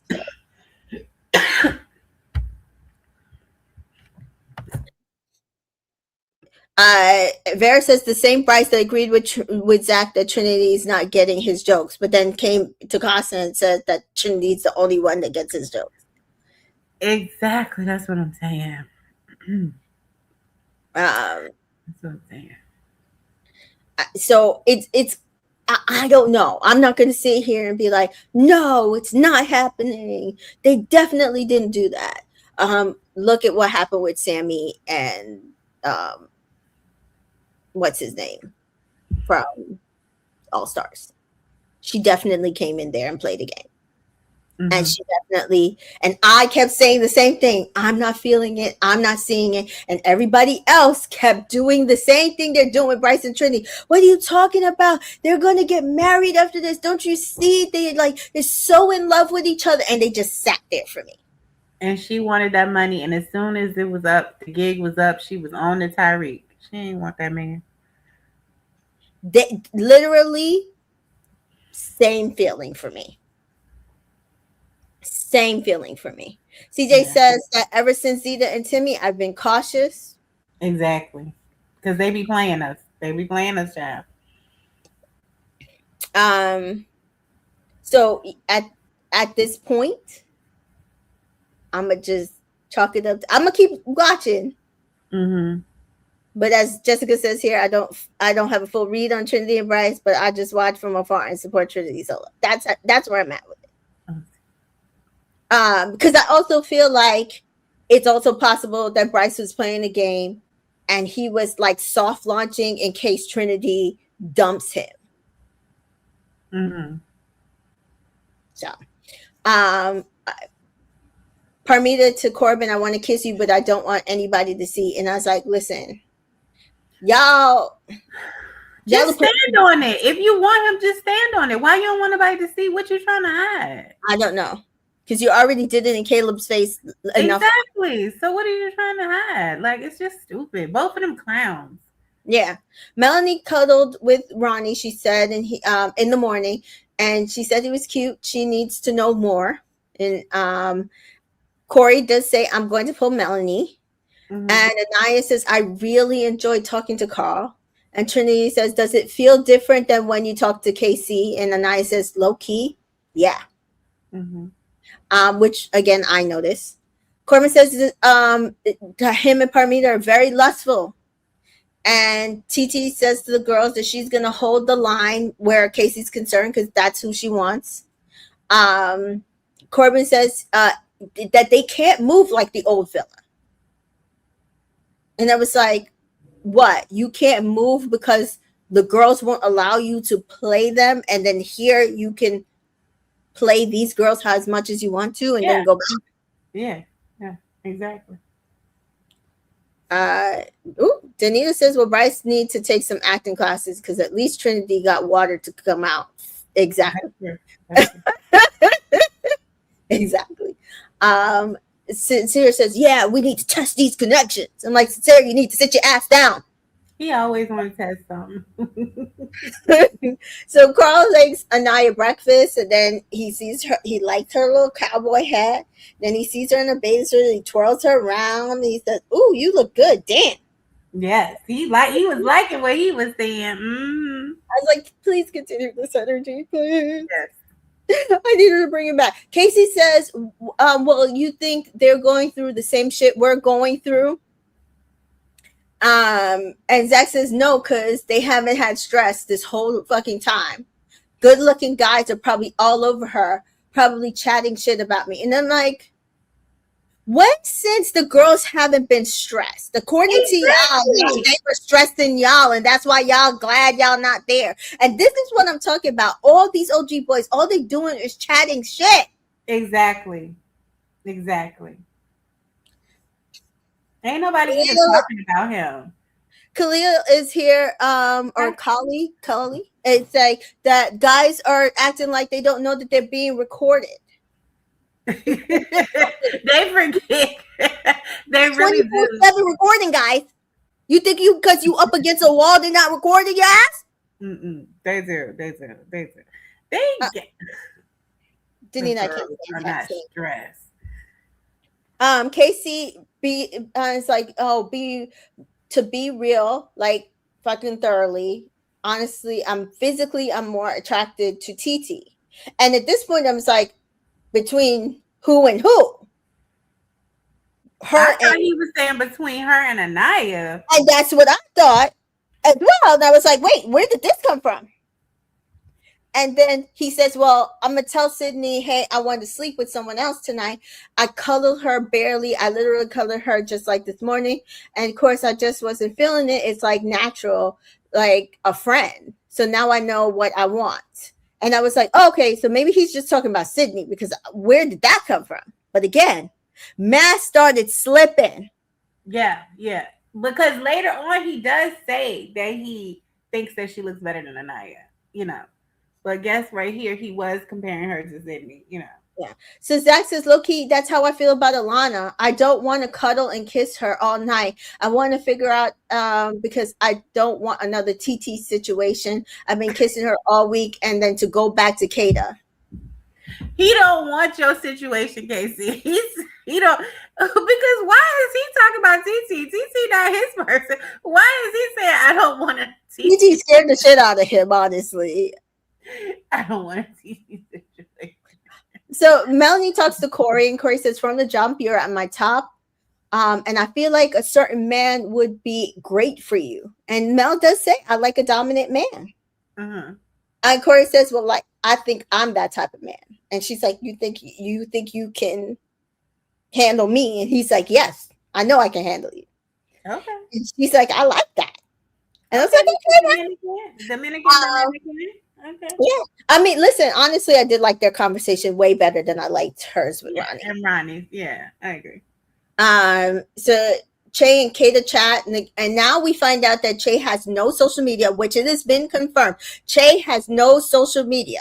His friends created a social media account, which they said that they were told they could create it on his behalf once he was in the villa, just to kind of tell people about who he was, but he himself has no social media. Mm-hmm. So he came on there for love. He's not trying to blow up. He wants somebody. And they flirt, and he asks for a kiss, but she says no. Maybe later. Maybe if they have more chats. And so now Casey sits down with TT, and TT says, you think I'm crazy, right? And he says, oh, I don't want you to feel mad. And TT says, well, I don't want to turn you off. It's a natural connection. I really like you. And Casey says, I'm not turned off. And I said, of course not. Because she let you do whatever and just came right back to you. Right. He tells her and now she's coming to apologize to you instead of making you apologize to her. See? Yeah. Danita says, yeah, that he don't. That's why all the blogs were only using his cast photo. And also that's why they can't find his birthday. Mm-hmm. So Trini says, none of these guys are who I want. And Mel says, I really like Corey. I think this is when Trinity, Anaya, and Mel were talking. Yeah. And Trinity says, y'all would be great together. Pursue it. And Trinity says, I really like Bryce. My heart is not in it. If he's his type comes in and he moves there when I just opened up, I don't know what I'm gonna do. She actually TMs, this is hard. She's been vulnerable, and I like get it, but also I kind of don't believe her. Like, I don't know, something about it. Yeah, it just doesn't feel authentic. Yeah, it doesn't feel authentic. So it just, I don't know. I'm always gonna leave that as a question mark. Caleb and Jaden chat, and they both agree they rather focus on one person, so they will focus on each other. And I was like, I also did not see any chemistry in their conversation. That's all. Right. But they kiss, and he says he's backing away from the Parmita situation. He's not going to end up how things ended up the last time, and the last time was with Kenzie. Yeah. So nighttime comes around, and Casey is like, me and him are gonna break some hearts, pointing towards Corbin. So whose heart are they gonna break? So he's planning on breaking Anaya's heart. Yeah, like he's plotting now. So now Yeah. we see he's plotting. Right. This is like he chose Tiara. Now the plot is coming out. The mask Yeah. is fallen. He is Right. plotting away. Okay. And Yeah. to Sincere, he says, if you sleep with that girl one more time, you really care about her. Talking about Amara. And Corbin says, you already care about her. And TT tells the girls, well, maybe it's a good thing we didn't sleep together because the girl was in heat. I said, that's all you took from that? These people give it up so easily. I'm just and on TV would be but this is the generation of OnlyFans and and stuff. But I'm just kind of like, no shade. Like, that's why I'm glad my wild years we didn't have social media and cell phones like picturing and recording everything. I just would never do this. Like, they just be wilding. Yeah. And Corbin says, well, what things do you have in common with TT? He scoffs. So he doesn't actually respond. Nope. Because I think the only thing he has in common with TT is the sexual. Both live in California and it's sexual chemistry. Yeah. But then Corbin says, well, what things do you have in common with Anaya? And he's quick to say, I have nothing in common with Anaya, bro. And then we see Sincere's face. And as Jessica said, I clocks and says head tilt. Sincere is not good when it comes to romantic relationship, but I think he respects Anaya, and that's his friend. And I think he's starting to view Casey as Court. Yes. He gonna go back and tell Bubs. He gonna tell Bubs what he said. He already snitched on him about the ex. He gonna tell Bubs what this man said. And Kali says Casey may be too unaware to realize that Casa is rigged in his favor. He has 3 options when no one else is interested in. Not sure, but is Casey the only one who's serious about Amara, Sydney, and TT? I mean, I do about Amara because Amara is with Sincere. He hasn't even had a chance to even right now. Amara with Sincere, I do think that Amara is very much Sincere's type. She looks a lot like his ex. Yeah. That being said, I don't think he's bringing her back. No, me neither. But no, it's very apparent later on that Casey is not understanding that Casa, the things you're talking about is what they're supposed to be doing in Casa. Exactly. To go back to the villa. Exactly. And Danita thinks, I think Casey's just dumb. I do too. I do too. And so Corbin says he's feeling Parmita more than Kenzie, which anybody with eyes could see that. And Caleb says Jaden is a good kisser. Okay, good. Good. Okay, so you're bringing her back because you have no chance with Parmita right now. None. Yeah. So Anaya says, even if I am missing KC, I owe it to myself to explore all the guys here. Yeah. And Melanie says, I do get a bit of chemistry between me and Corey, so I am going to keep that going tonight. But we do see Anaya scrolling through photos of her and KC, which is what we saw Kata do with her and Zach. But honestly, I was starting to get concerned because I was like, okay, so is it that you're not sure about Carl, or you Anaya want to make sure that none of these guys are for you, and then you can decide if you're going to go with KC, or are you doing what Trinity did and shutting it down so that you don't hurt somebody's feelings, but the only person that's going to get hurt in this is you. Exactly. So Tay, again, Kata tells them really has no social media, and they're like, oh, that is T. And so then we get to the Corbin and Casey chat. And this is where the mask fell on Casey, because Corbin was Corbin here. Yeah.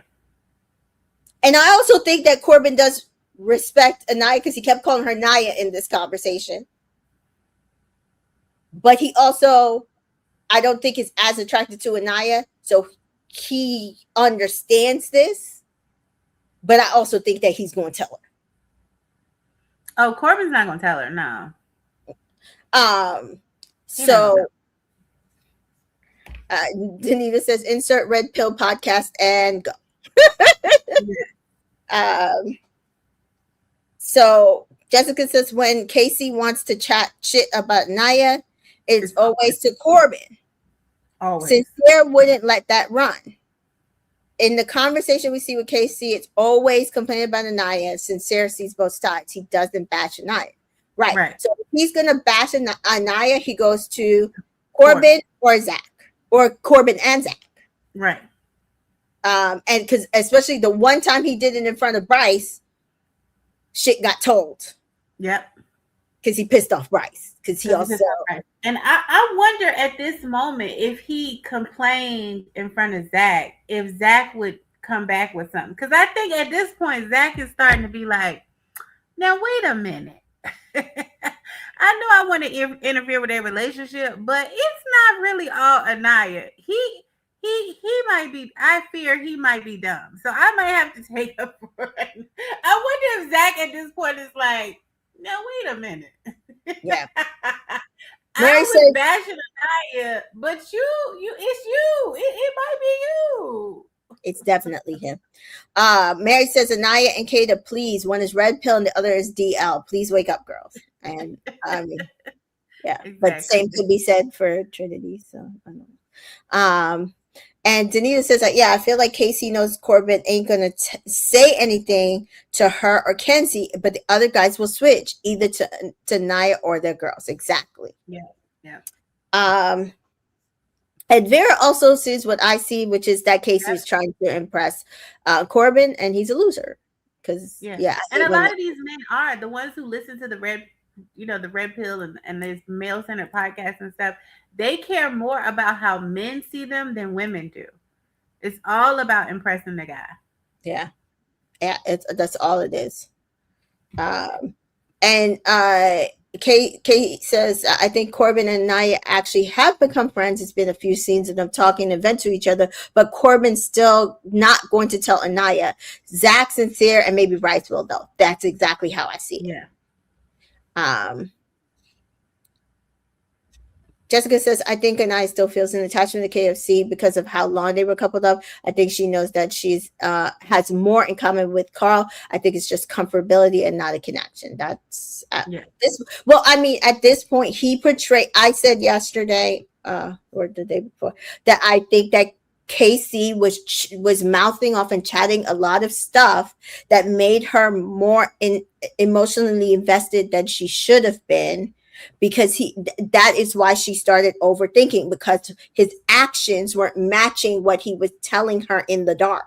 Mm-hmm. And so then every time somebody would say something that wouldn't match, what he was telling her, and then it would also match the action she was seeing from him, she was confronting him like, so what is it?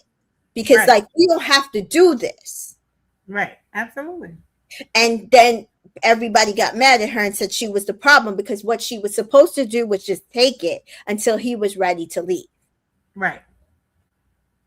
And that's what it comes down to. But Danita agrees that I think all the boys are saying that it's Casey low-key, because he also been lying to them about his feelings for Anaya, which is what we get in this conversation. So Casey, it says it's TT for him. He still fucks with Anaya, but yeah, it's TT for him. And Corbin says, yeah, if I walked into the villa with you, he told Parmita, if I walked in the villa with you and Kenzie, I would have chosen you hands down, which, I mean, yeah. But Casey says same. We're saying the same thing. And I'm like, in my head, I'm like, he want to be just like Corbin so damn bad. But go ahead. But you didn't get to choose. You didn't get to choose. So would TT still be choosing you if things didn't line up the way they did? She might have chose Sean. Right.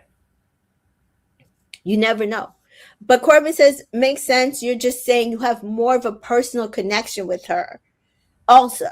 And Casey says, physically, I have a more attraction to TT. On top of that, she pursued me, bro. And I'm like, because y'all are in casa. Right. Y'all are in casa. She's supposed to be pursuing you. You're not a single boy. She's supposed to be coming after you. Yeah. So Corbin says, yeah, that too. And I think Corbin's like, oh, well, that's not what I was talking about, but that's news. And Casey says, and yeah, when I go back, bro, my stock is fitting to go up. And Corbin, I don't know who is going up with. I don't know who it's going up with, but go ahead.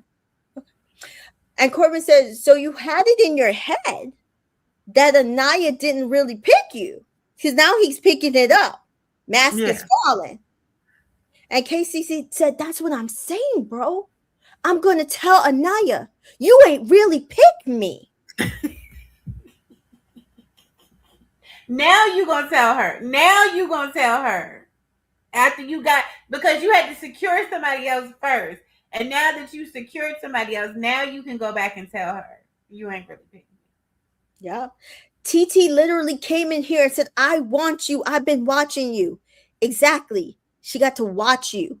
Anaya didn't get to watch your ass. Because if she got to watch your ass, she definitely wouldn't have picked you. She definitely wouldn't have picked you. Yeah. She would have got on the first thing smoking and left your ass and picked Sean. Exactly. And Corbin says, yeah, she claimed your ass. And Casey says, I ain't gonna lie. Yeah, she gave off the energy. Anaya gives off the energy, but I don't feel it's real because at the beginning it wasn't. Corbin, yeah. Casey, and I think I'm not going to let her do that shit where I get put in a box and you got to do this and I'm going to be mad at you. Or if you don't do this, I won't give you no kisses. I don't need that shit. I'm getting kisses right here, bro. Corbin, yeah. For real. No more begging all night. Casey, I'm not going to begging all night for no kisses, bro. Corbin, that's real. I have really no thoughts on Kenzie. Corbin, ITMs to us. The Casa girls are better than the Villa girls. Not so clicky. And what I got from that statement is the Casa girls have no self-esteem and will let us do whatever we want to. And the Villa girls have standards. And they stick together and they have friendships. The Casa girls don't have any friendships. They too busy focusing on what man that's going to get them back into the villa. So they're not worried about forming friendships because they competing with each other over y'all attention. And that's not the plight of the Villa girls. And they have formed real relationships. You know what I'm saying? Because he wanted to get to know Kata and Melanie, and he could not do that because they're friends with Kenzie and they have standards, honestly. Exactly. And these girls don't care about that. They're trying to get in the villa. You are the priority. Exactly. Whatever you like. Bark like a dog. Whatever you like. That's what they own. Yeah. Yeah. So that's what he is saying here. That the Villa girls are too cliquey. No, because they literally grew a friendship. They have their own priorities, which is not y'all. Exactly. They are the prize. You're not the prize. These men, these two especially, Zach too. Yeah. Bryce too. Want to be the prize. Yeah, exactly. They want to be the prize. Now, there's nothing wrong with wanting to be the prize, but just state that. Don't be going around saying you're going to do shit that you were not going to do. This nigga want to be the prize and he vanilla. I'm still on that. Anyway. Yeah. Yeah. No, that's what I got from him. I'm like, no, wait, you giving all this energy to my girl Anaya and you was about to give her basic ass vanilla sex? Yeah. Yep. And Jessica says Casey is focused on getting some weird revenge on Anaya. Yes. I need Carl 6'4" to be standing next to her. It's so crazy to think she was sleeping with her biggest enemy. Her biggest op. She was sleeping right next to him. Please, can we get some information? I saw people were like, how much you're gonna put in for us to get the blimp, the thing for the plane? The banner. Something. Vera says Casey is so hung up on Anaya when no one picked him. Dumb and dumber conversation. Danita says, because when you brought it up the first time, you told her I don't hold that against you, but you were lying, bro. He was lying. As we've now learned that all he's been doing this whole time is lying and putting on a facade and a mask and pretending to be something that he's not. So yeah, that's why I'm always, when people keep trying to tell you they're such a good guy and they got to bring up I've been good to you and I'm a good guy and all that stuff, thou protest too much. That's like, who said you weren't a good guy?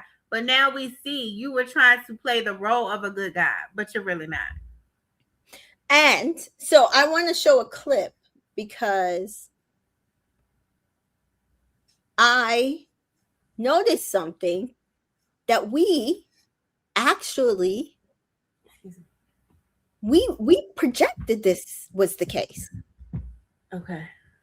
And I was like, when I went back to go look about the missionary, something told me to go back and look at this. And I was like, oh, we weren't wrong. We were just early. So let me share this. Yeah, we usually are. This is why I always give a wide berth for things that can happen. And don't go by definites. So where are we? Okay, cool. So this was us on the premiere episode, and Chantel did an astrological reading of Anaya and KC after they coupled up the first time by default. And these were the cards she pulled. Light on for him to be able to see how to get back home. Yeah, so, but I think, like as you said, if he does this correctly, they have a good shot towards the end. Yep. Pull it for Casey and Anaya.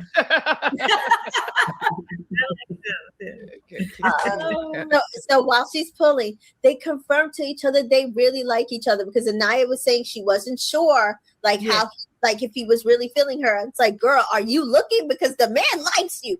But okay, we're all for verbal confirmation. So yeah, but a Virgo is like, you gotta tell me. Yeah, well, he definitely said that. And he asked what she's looking for. She's like, she's looking just like the Virgo would for the fairy tale.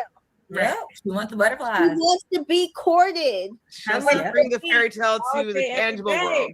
Yeah. And so they discuss what chivalry means for them, and they make sure they're on the right page for them, because of course an Aries and Virgo would. And just like, what do you want from me? What do you want from me? Okay. And so they have really good chemistry. I'm going to I love them together. They go to the photo booth and take a picture and kiss. That was so. He was like, "Can I kiss you?" Aw, they were cute in the photo booth. There we go. Okay, I'm not sure how to read this. So for Casey, I got the 6 of Wands. So that's usually like someone being put on a pedestal, someone that's getting kind of public recognition. So maybe that could mean like some bombshells come in and maybe are interested in him or something like that. And then the Emperor usually is like the biggest money card in the deck. So like, that could mean longevity to the end and maybe win some cash. But they're also, I think it's the Taurus card as well. And so there's also like kind of standing firm and maybe immovable. So I haven't figured out what this actually means for them as a relationship. My standards are my standards. And you're going to either get with it or get left. Right. And she seems very like what she likes, what she likes. I'm not moving about this. You gonna court me? What you trying to do? Now, do you think, and he doesn't like courting though, really, right? Like they did come to meet on like one of my favorite things, as I always talk about, is like walking on the inside, like letting me. He just ain't gonna put no jacket down on a puddle. That's fine. You don't have to put a jacket down over the puddle, but you better lift me up like Miguel lifts Leah up over everything. Right. As long as he is, I feel like the Dammy version of an Aries and less of the Chris version of an Aries. I think this card seems more like the Chris version of the Aries, where he needs to be put on the pedestal, right? Yeah. He needs to kind of be chased a little bit. And so that's because he's just like, oh, I don't know if she likes me. I don't know. I don't know. And so like maybe he's used to people chasing him, like most men seem to be these days. Mm-hmm. And I'm wondering if that might not allow them to align as well, because she wants him to come to her and he wants her to come to him. It could lead to a disconnect that they're not really compatible, really. Like, listen, that reading, right on the money. And then the bombshells come in and hype him up and put him on a pedestal. Yep. And so ultimately, this is what we are seeing, that while they could have chemistry, they are incompatible with their standards. Mm-hmm. He wants her to have none. And she has none. Hello. Speak on it.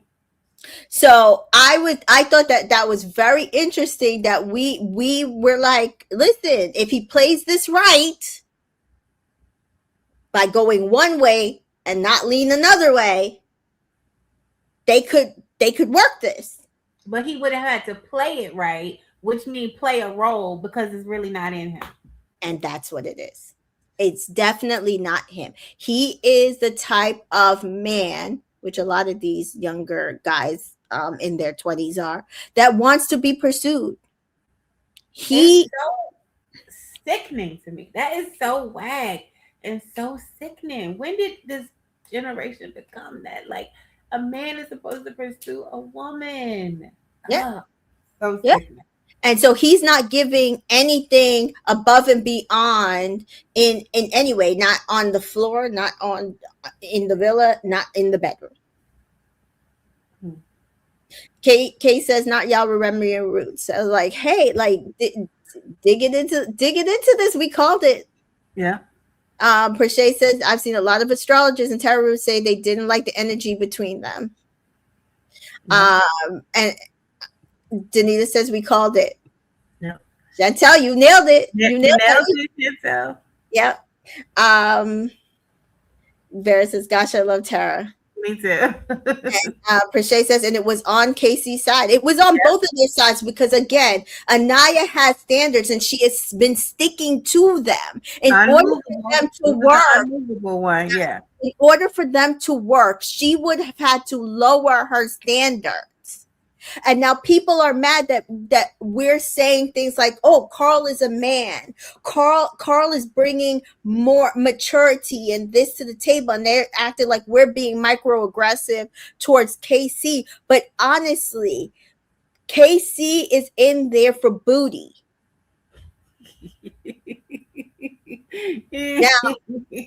Now Carl, whether is he in there for booty, we don't know yet, but based on that conversation, even if he is, they had more compatibility in their wants and standards. Just from off the bat, he pulled Anaya. He linked arms with Anaya. Somebody pointed out that when Anaya and Casey linked arms after they got coupled up, it was in the opposite way, where she was more dominant. Yeah. If Carl want booty, he willing to court her to get the booty. KC want booty and he ain't willing to do nothing to get the booty, and he gonna be vanilla when he get the booty. You know what I'm saying? Like, I mean, at least Carl can speak to you in different languages while he humping you. He gonna pull out all the stops, cook for you. He gonna take you to a nice dinner. He gonna be romantic. Like, you know what I'm saying? Not saying he don't want the booty. Men are, can want the. But he's not going to be straight to it, no foreplay. He's not going to not court you. Like, You know what I'm saying? So far, that's what it looks like. Kali says he's from Fresno too. I'm not even sure if black men date black women there. If not, KC is used to being the prize. He lives in a city where he could leverage the numbers because he's in there in his favor to manipulate. Honestly, from what we know, he does date black women, but again, his girlfriend looked closer to Soul than she did, did TT or Anaya.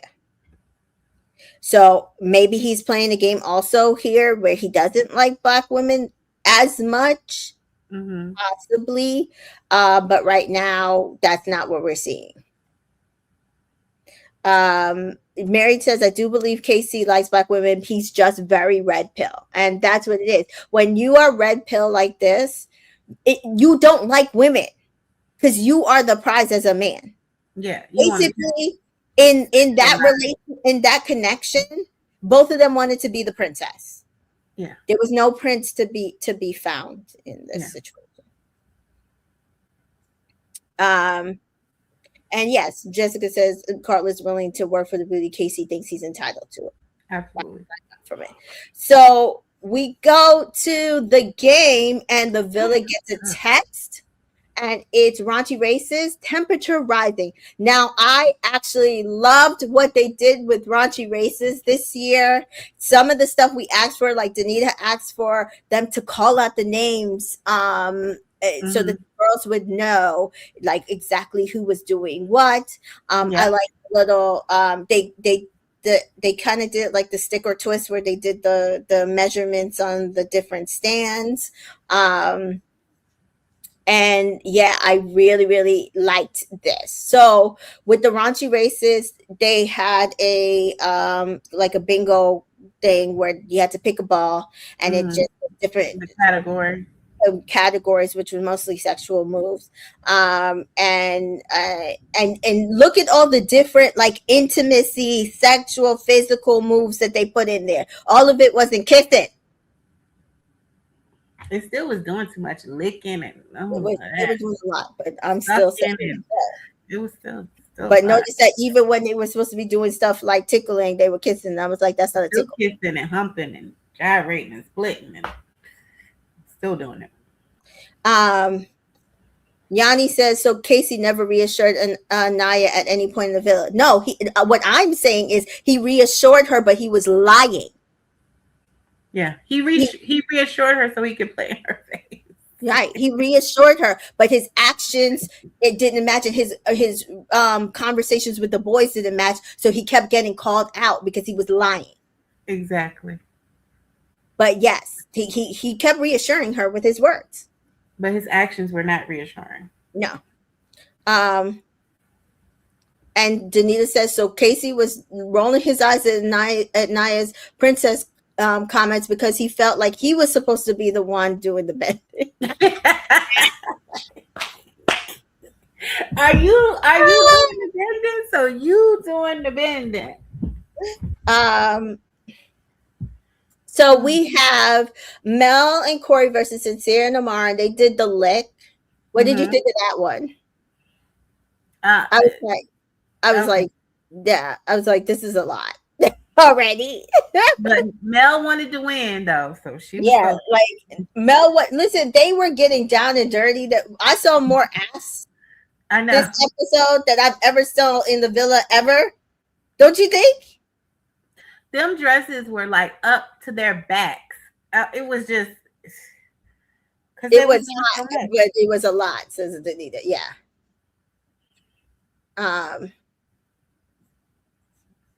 Yanni says, so why did he wait till Casa to play around? Sincere, Corbin, and Gabe had no problem getting around because he knew Naya was going to leave him. Nobody was going to play around with him. Nobody was going to play around with him. She would have left him. She would have left him for Sean. She would have left him for Caleb. There was never a point where that he had the leverage. That the ball. He had the leverage. This is the time when he has the leverage. Mary says, kudos for fixing raunchy races. But Kay also says it's a little too much for me. So Caleb and Jaden versus Jen and Gal, and they were tickling. And I was like, y'all weren't even using the feather, guys. Like, No, where was the tickle? It was all about kissing and stuff. It's just like, I mean, they weren't even tickled with their mouth, probably. I was just like, listen. The producers are deciding when they hitting the thing to say who's. Because I was like, there is no tickle in that. Why they getting the anyway? Villa wins, so I was okay. I was like, all right. Gal mom was on social media. Was like, oh, I'm so glad he got tickled. But I mean, then they did freestyling. They were all doing all sorts of shit. Then we see Anaya and Carl.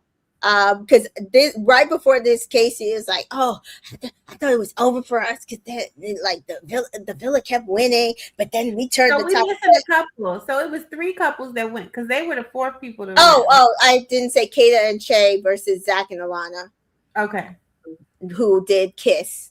Yeah, and I was just like, we barely saw. All we saw was Zach's face pressed against Miss Racist's mouth. Right. No, listen. They were trying not to show her at all. Okay. Yeah, they weren't really trying to show her. So then we got to Anaya Carl versus Casey and Tiara, and they got dance. Why were they not dancing? It was like, you not even dancing. And Jessica says, my girl Anaya was not worried about dancing. She was trying to see something. They didn't even realize it was over. They're like, we lost? We lost. You down on the ground kissing. Baby, you were supposed to be dancing. I was like, girl, please. As soon as they said dancing, TT gonna get her booty up in there. She know how to twerk and all of that stuff. Yeah, listen. Here go Casey taking his shirt off thinking he did something. Listen, Carl was wheelbarrowing Anaya and we saw her booty. I was like, okay, this is a lot. I know. What does that have to do with dancing? I'm like, they are just doing whatever. Trinity and Ronnie were next, and after each one they would say, who won or whatever, but we did not hear Anaya's response to them saying Casey. But then we got Trinity and Ronnie versus Bryce and Sydney, and they got sucked, and she's like, oh, we gonna lose, but I'm gonna try, because she said my man likes to suck feet. She already knew Bryce was gonna be over there sucking on everything. After they lost, she was like, what do you want me to do? I put this man foot in my mouth. I've tried everything. And so there Casa wins, and Trinity's told that Bryce and Sydney won, and she's like, who's Sydney? And so then we have Kenzie and Dylan versus Corbin and Parmita, and they got nibble. And I did not see one nibble from especially Kenzie. She was splitting. She was not nibbling. You knew she was gonna split. She down to do her big one. She got to twerk and split because that's what she want to do. She want to do a dance routine instead of nibbling. Yeah. So Jessica says it's too much feet stuff this season. It is a lot of feet stuff. And then it was a tie because Casa won those last 3. And I also did not see how did they win because all of them weren't doing anything that they were supposed to be doing. I think they wanted to make it a tie because I was like, they're just doing stuff. But then they did freestyle. And honestly, freestyle, I understood why the Villa won because they were on something. They were doing all kinds of stuff. Like, we cannot lose this. Kata and Melanie were kissing. Everybody was kissing. It was so much going on. There was so much going on. Danita says, yeah, now you all know that Dylan nibbled by a certain area because that cut was sharp. Yes, we did see that. Yeah. And I thought he would have gotten more points for that. But right. He did not. He did not. Jessica says we did not need to see that. It was not safe for work. It was not safe for work. So then we see Trinity basically talk to Corey, ends her connection with him, says she's not feeling connection with anyone else because she wants somebody else, which is Bryce. Right. She blesses his connection with Melanie, though, tells him to go pursue her, which he says he will. They basically decide to be friends. Yeah. Versus Dylan staring at the camera was so like ugh. Yeah.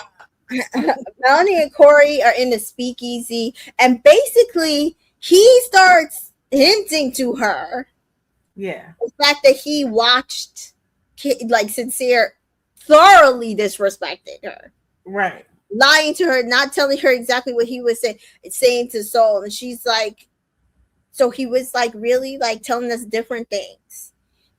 She seems shocked. Now Soul said in interviews that she and Melanie talked and they were on the same page, but it don't sound like y'all were on the same page, because how were y'all on the same page and you were blindsided by the fact that he would have chose and went back to Melanie? How were y'all on the same page? Y'all could not have been on the same page. That man purposely wanted y'all to be on different pages. Yeah. So listen, he's basically like, you need to drop him and you need to pick me up. Mm-hmm. I don't hate the energy. People were mad because they're like, Casa Boys can do that. How dare he? I was like, y'all got to be new here. Casa Boys, Bombshells, all of them be doing that same thing. Mm-hmm. And then we see Amar and Sincere talking, and basically it is basically a soft launch so that he could just make out with her. Yeah. And I'm just like, I don't know, Sincere, is this gonna ever actually stop? No, it's not. It's not gonna stop till it's time to go pick somebody. Then he's gonna be like, "Oh, I'm sorry. I'm sorry. Did you think? No, I'm going back to Melanie. I'm sorry if I gave you an impression I was. I'm sorry if I gave you that impression, but I was always. So that was the end of the episode, and I do wonder if Sincere and Amar will go farther than that. We will see. We did not get a preview for next episode, so we don't know what's going on. Danita says at this point, I don't know if Soul's a reliable storyteller because she won't even say how many pies she got. Girl, it's just a number. Say it. I don't know. Mary thinks that Soul and Mel bird and feather flock together, but I would not trust the info. You're going to need to come with receipts. Jessica says, did you see that Bea has started talking as well? She says she only misses Trinity and Kata. She's going to be in the same boat as Soul, Hater Central. Now, what did Anaya do to her? She is Melanie's friend.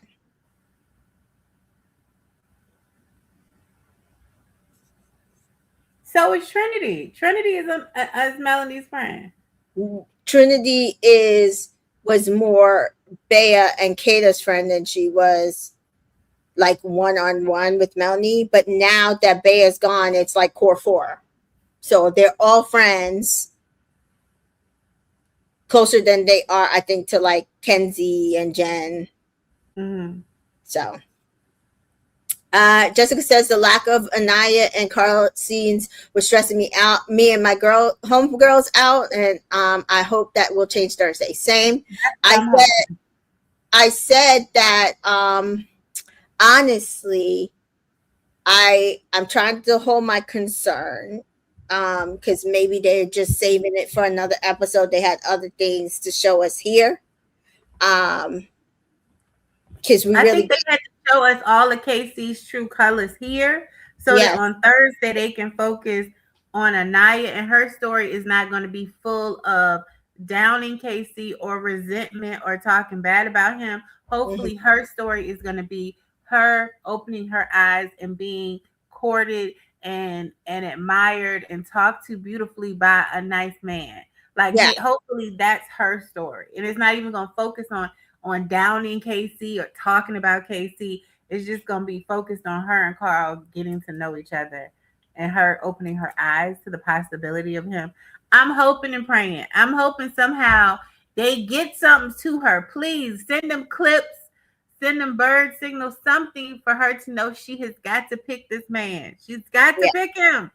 So, Season 7, we didn't get a video clip. We didn't get movie night. We got nothing there.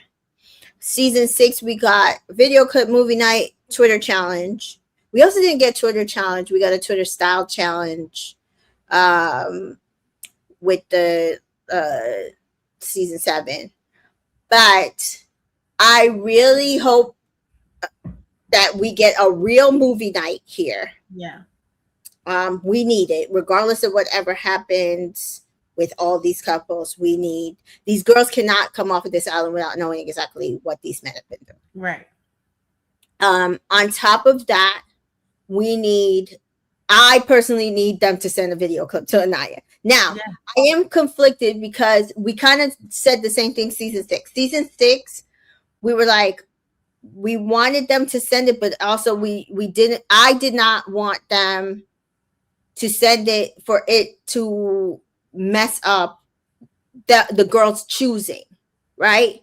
I wanted them to choose for themselves whether they were going to take these men back or not. Mm-hmm. They sent the clip. To me, the girls all made the right choice. Right.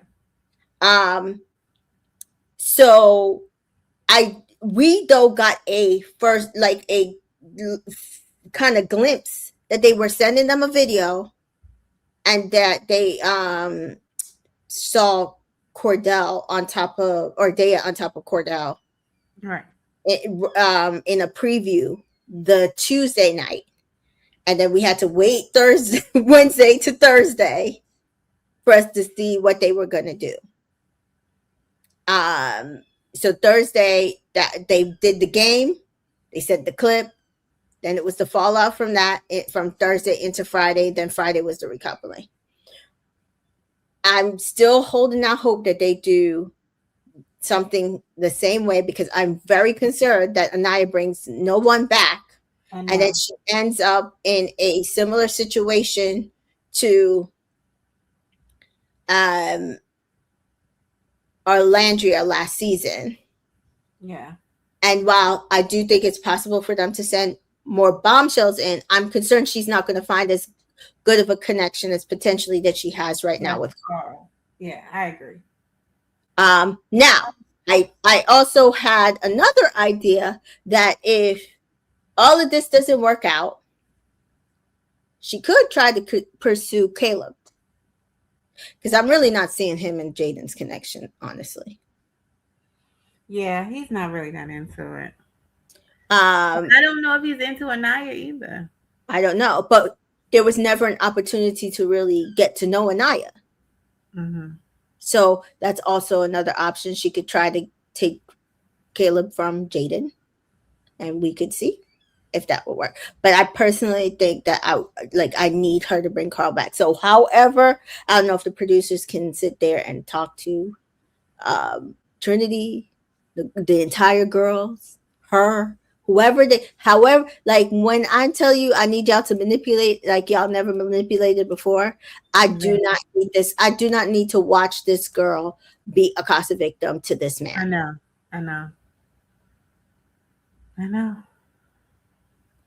I can't do it. So,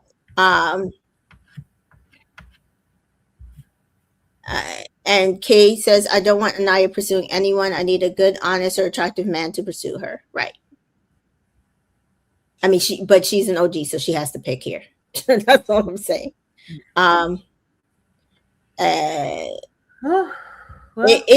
This is a lot. Yeah. And honestly, I'm concerned. Yeah. I'm quite concerned at how this could play out. And I need the producers to understand. Hello, me too, Jessica. You allow these red pill men to come back into this villa and run and continue to run things. You are fucking up your show. The reason why people were calling this show boring and that they hated it is because the men were running things prior to this. Yeah. Portraying these women in a certain way. And you have a good group of OG girls that you can really prop up to finish out this show. Yeah. And somebody's like, oh, I hope they never allow the OGs to continue through the show. And I was like, they've dumped what, 3 OGs and 1 bombshell.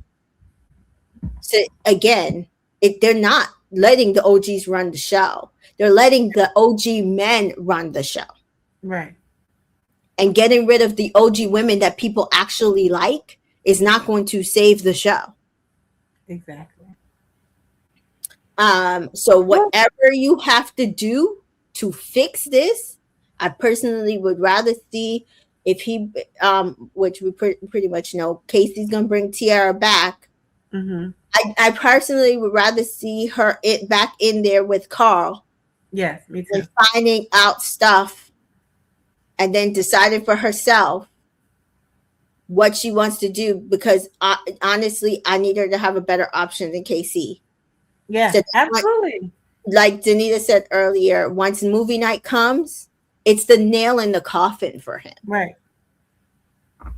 I think that is much better TV. Personally, I could be wrong. I could be absolutely wrong. That I personally feel like that is much better TV to watch than allowing him to do to do whatever he wants to this girl. And we know that Anaya is prone to crying. Right. And talking to her any old way, or trying to go back and forth with her and making her seem like she's crazy, because I also can see him do that. No, but no. I know that's what we've seen, but believe me, that's because she hasn't gotten to her wits end.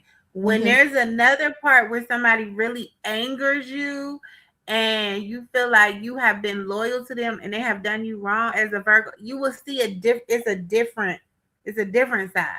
It's a whole nother side. And I think she'll go off. It won't be crying. She'll go off on him. She'll curse. No, she's gonna cuss him out. Right. But I want her to be able to cuss him out and have her man sitting right there. Her man sitting. That's what I'm saying. Like, that would be the difference. Because again, when Serena cussed him out, I was like, oh no, I need them to get back together. Right? When I don't want her back with Casey. No, not at all. He does not deserve her. And Jessica says exactly, this could be a turning point for the show as a whole. Love Island is best when the women are in power positions. Women don't want to watch the men running amok. And that's where we are at. We are at running amok. Yes. Of gigantic proportions. I agree. So let's get to it. I'm excited to see the episode tonight. I'm excited.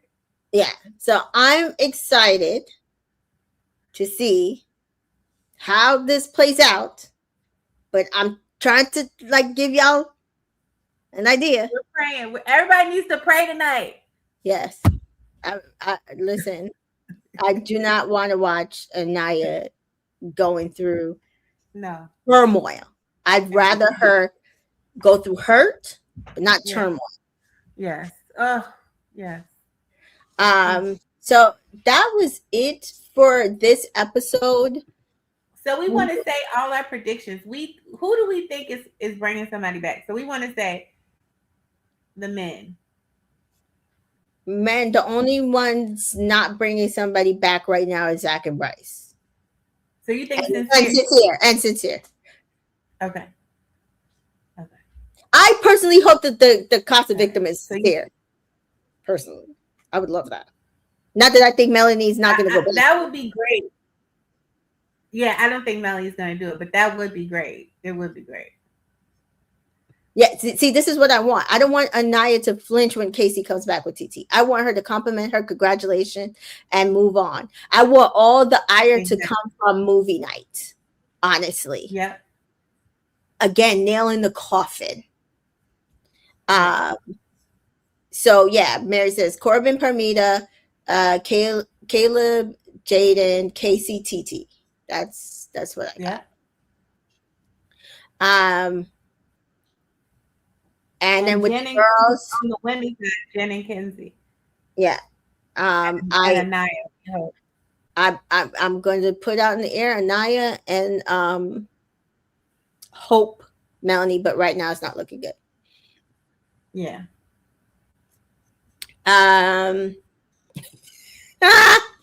KFC is bringing TT, Corbin's bringing Parmesan, Caleb's bringing Fake Blonde, Brian Salutations not bringing back anybody. What about that? What about Zach? He not bringing back nobody. He can't bring anybody back because, as somebody stated earlier, which I didn't get to talk about, Alana is no longer. Both says Alana is no longer in the villa. Yeah. So yeah, no longer in the villa. But yes, I'm interested to see where we go from here. Honestly, because they really haven't put a lot of bombshells in here. So even if they bring a few bombshells in before, like, because we only have like 2 weeks left. I think it's like mid-July ends. Yeah. I just don't see.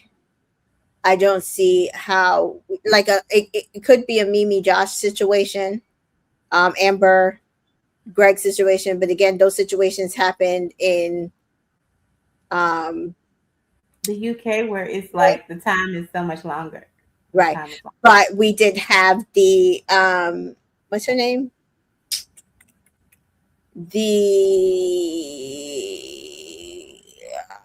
God, what is her name? I blocked it. Olivia and Corey situation where they were friends and then they coupled up the last right after Casa, and then they won the show.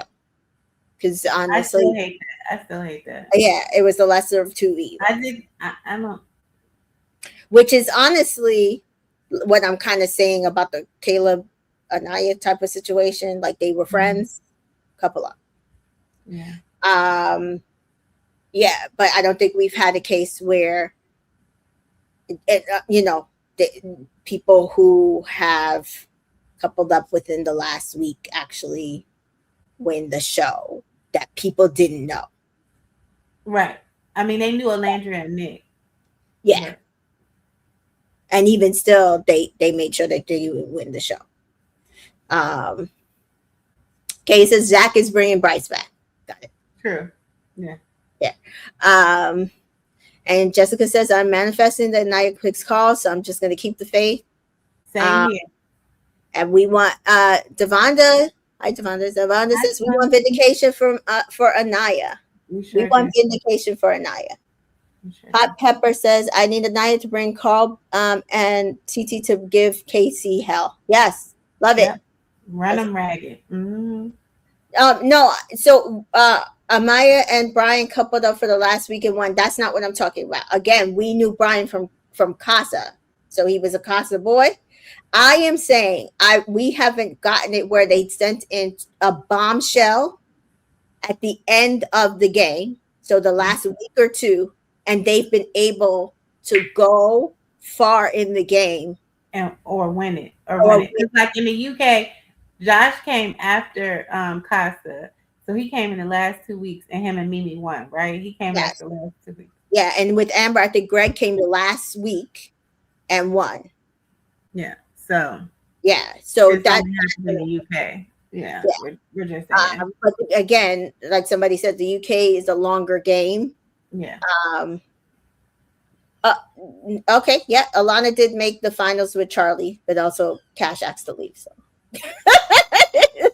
I think they had no choice, because at that point, wasn't it like Olivia eliminated Trina, and with Andre, and then they made the final. So, but yeah, so those are the kind of like the only cases. Alana and Charlie are season 3, and so she came in with another girl, Juliet or something like that. I forget. I forget. Yeah, and then they made it to the final 3. Actually, season 3 was a mess at the end, though. Season 3 and season 4 were a mess, honestly, because people started like taking themselves out of the game, and we ended up with 3 couples in the final for season 4. We ended up with like very similarly that people didn't like a lot of the OG men in season 3 and just started helping to eliminate them. Yeah, it was a lot going on. And then people took themselves out of the game. So Shannon and Josh took themselves out of the game for a specific reason, right? And then Cash took herself out of the game. And so, yeah, we ended up with this type of movement where like you came in the last week and you end up, or you coupled up in the last 2 weeks and you ended up in the finals. Right. Yes, she came in with Bailey, who also made the final with white boy, forget his name. So yeah, they both ended up making the final because again, like people started getting eliminated because Genevieve left for one reason, the other girl left for another.